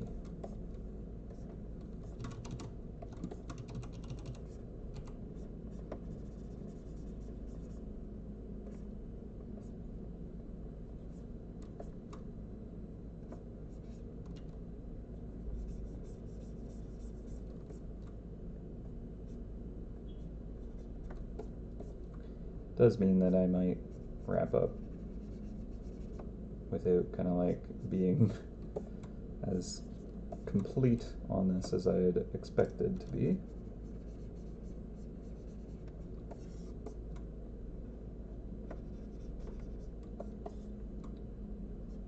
Wonder if I no, okay, so if I had skipped lunch to try and wrap up stream, I probably would have been like, well, we're gonna keep going and take lunch.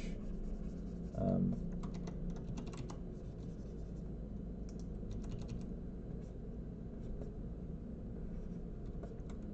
yeah, I don't think I would have finished. Just wasn't kind of lining up.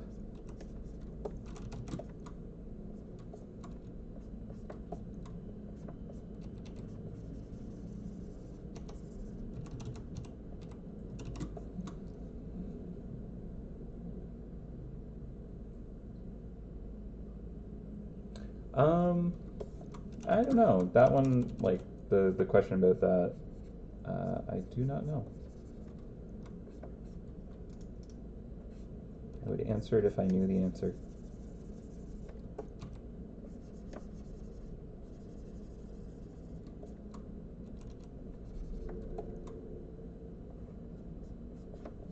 Yeah, it might be that we just hadn't thought to, or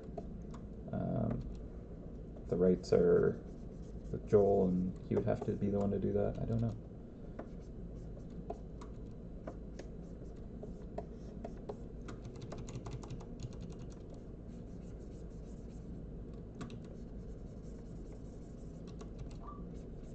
You can definitely suggest it to Dave. He might have an idea on how to do that, or if we can, rather.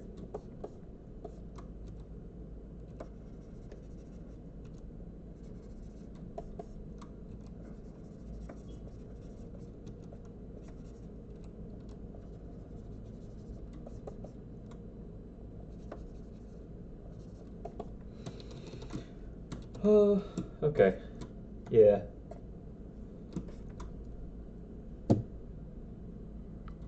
It's one of those days, y'all. I think I might have to wrap it. Do we want to? Okay, so this isn't. I think it's one of those situations where it's like it's not coming together. I need to come back with fresh eyes and a like fresh perspective, and that just happens.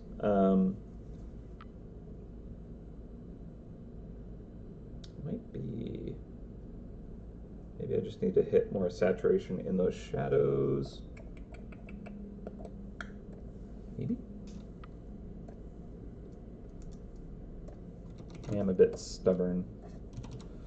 Let's see, saturation. Let's grab that and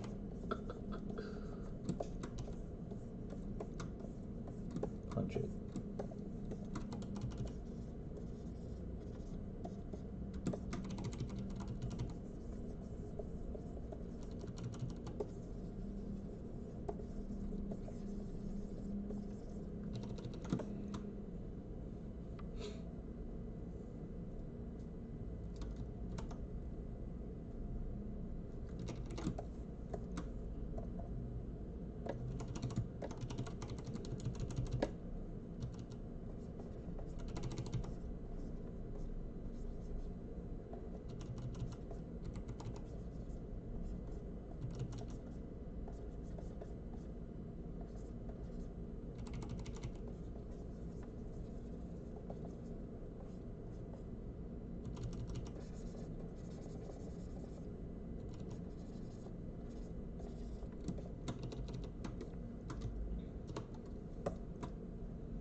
Oh, that might have helped actually.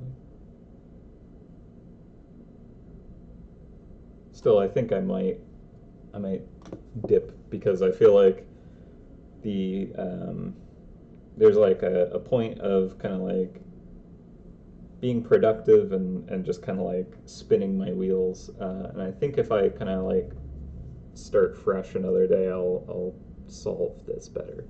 And I have other stuff that I want to wrap up before I head out for the weekend. I gotta upload and finalize some little things, so I should probably do that. I was intending to have a shorter stream this week anyways. So let me save this. I think where it's at is a great kind of jumping off point. And I think, I don't know, there's stuff to figure out with the banner, which I think will help it resolve better. But yeah, I think, I don't know, maybe I just abandon the outer crystalline shell and just go for the inner geode and just kind of like decorate the outer shell a bit. Like, let's see. What actually happens if I like, hello? Come on. Right, need to turn that on. Okay, like what happens if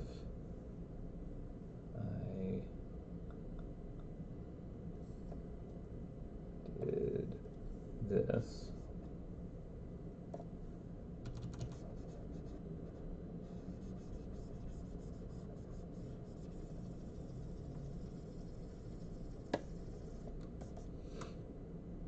And like change the outer color a bit. Make it more rock-like.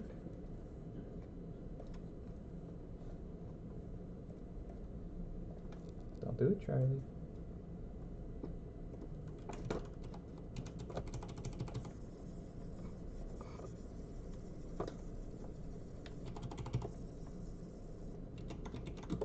Okay, come on. Come on. Just like sitting in front of my monitor completely. I mean, I could.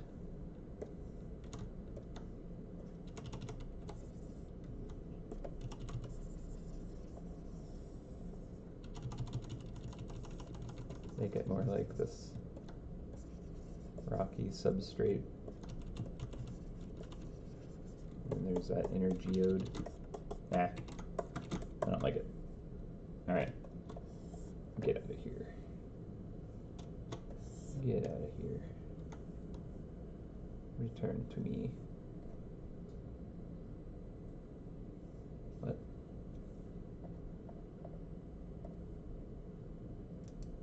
Oh. I deleted the whole layer. Oops. Okay. Well, again, I think that if I kind of come back to this, it'll be a little more doable. Just unfortunate because I was excited to be like, all right, we're gonna finish the horn on stream. It's gonna look awesome. We could do some confetti fun. Yeah, the one around lunch wasn't bad, was it? Maybe I just was like hesitant about kind of like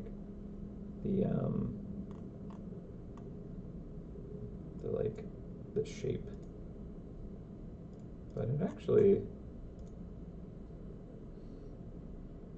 yeah, maybe better contrast.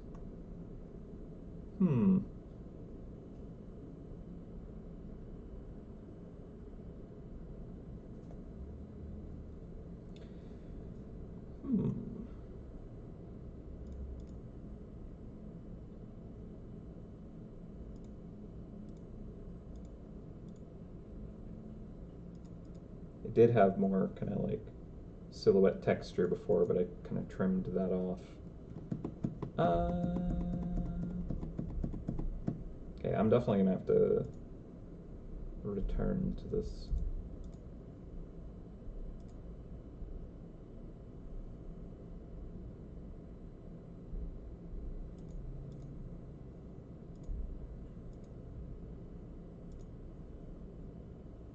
Let's just turn everything on.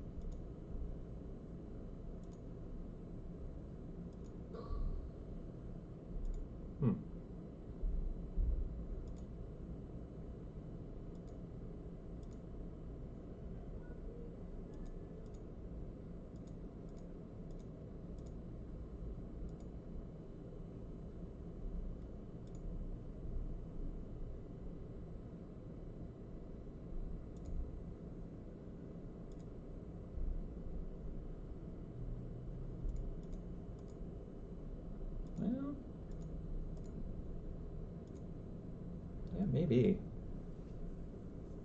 It's not actually that bad.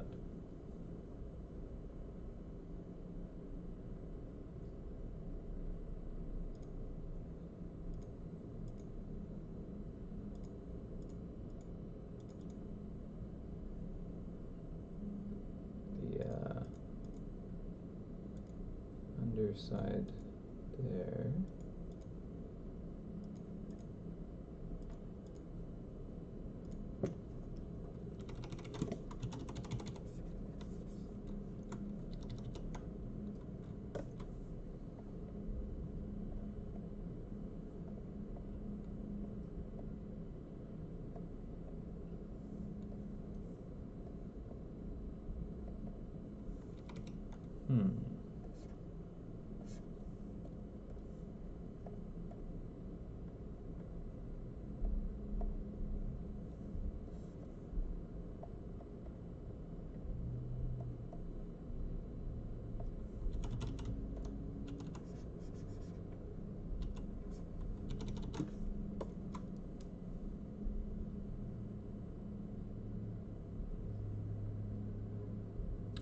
All right.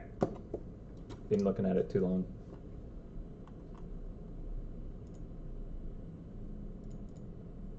I'll have to come back to this, unfortunately.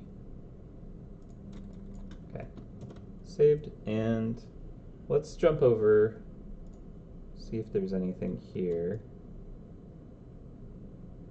I don't know, maybe I'm also hitting that stream fatigue, to be honest.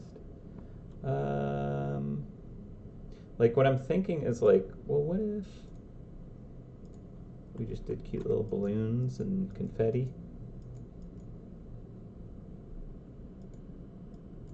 Okay, you know what? No, I think I'm gonna call it. I'm gonna finish up the other files that I need to get uploaded anyways, and that might take me to the end of the day regardless. So I don't want to like try and do that last minute and when I'm fully kind of exhausted.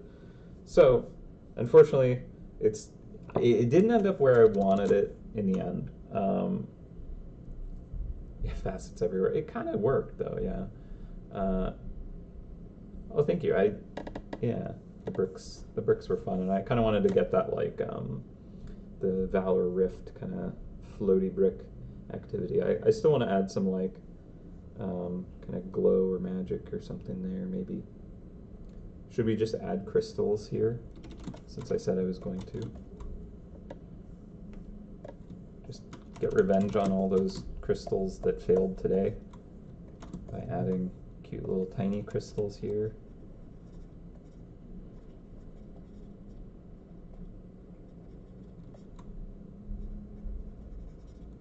And then also like struggle with these somehow.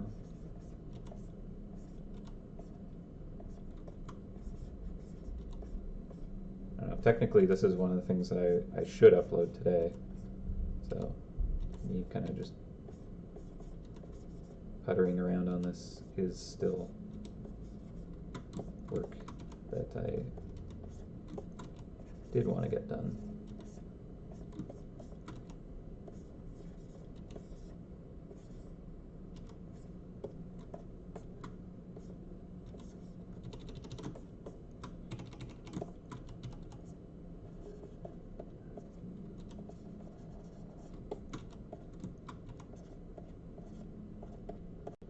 But like, maybe it would look cool if it's more like little tiny, like if the horn was a rock, and then there was like little tiny kind of crystals just kind of growing on the surface, and then the inside is this lovely geode. Like, that could be nice.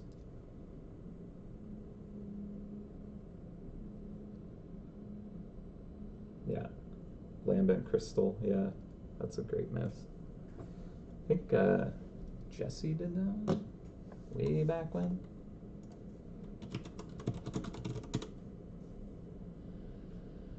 Yeah, the lambent crystal mouse.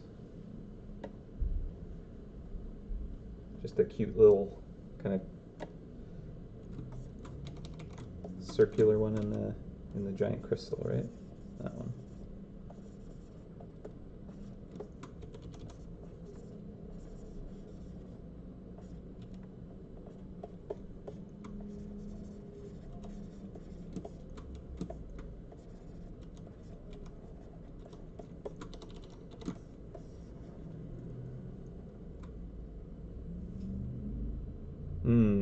Yeah, the colors for the horn could be off too. That's right.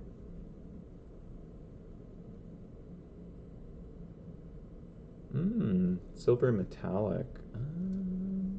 That's an interesting idea. I will put a little kind of overlay over this just to help me kind of remember that concept, I think.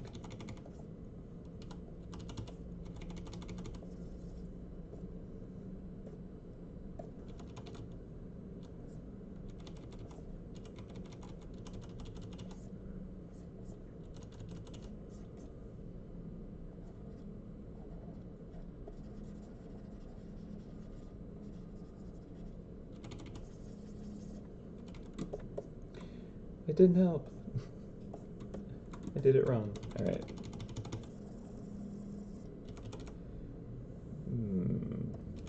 Not a good art day for me.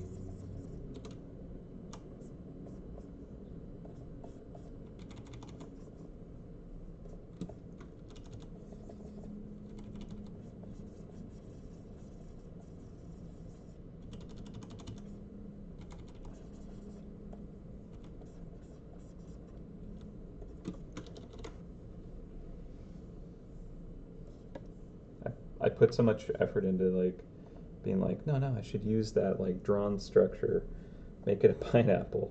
Good. I don't like it. Didn't like the pineapple.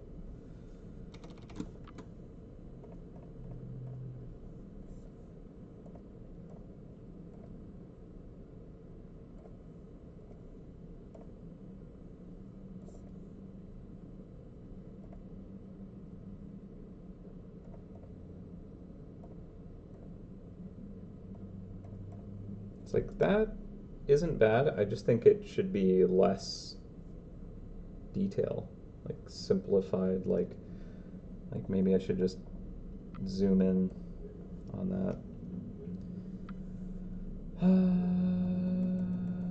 Okay, I'm gonna just hide that.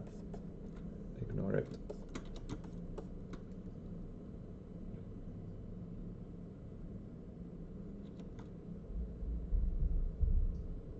Yeah, that's one thing about like journals that is kind of something for me to keep in mind is like when viewed in game, you really only see just the top or just the bottom, and so like designing it with that concept in mind is important. And that was something that I was trying to keep in mind while kind of working on this piece, just to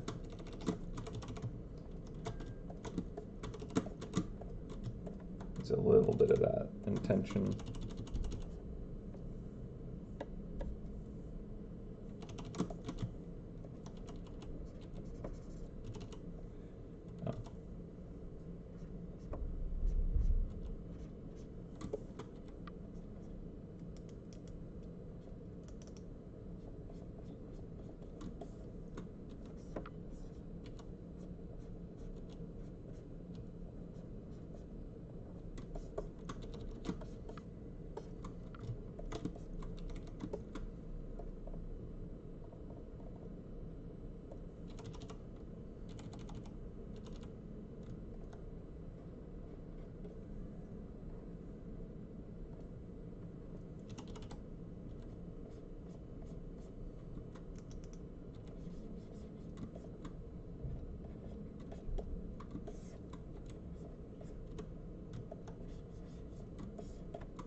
I did something that I was happy with.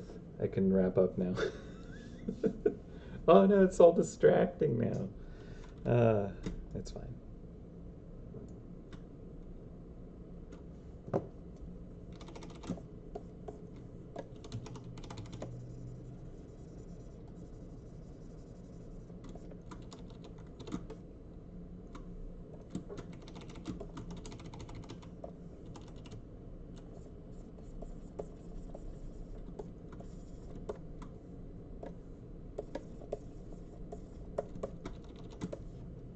Better.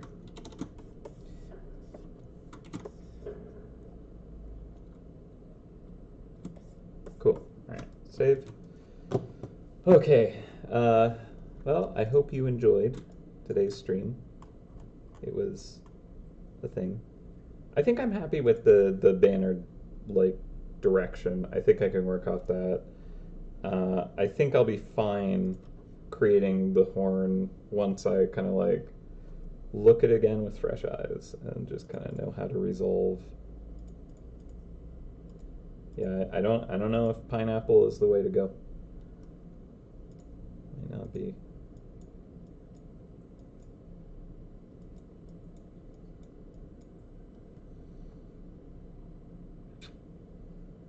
Maybe the colors are just too chaotic. All right, I'm gonna stop futzing though. I'm gonna close up shop here, but I hope you all have an awesome weekend.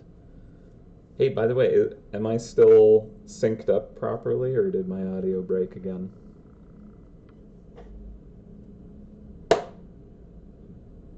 We're good? Thank you for hanging out, everybody.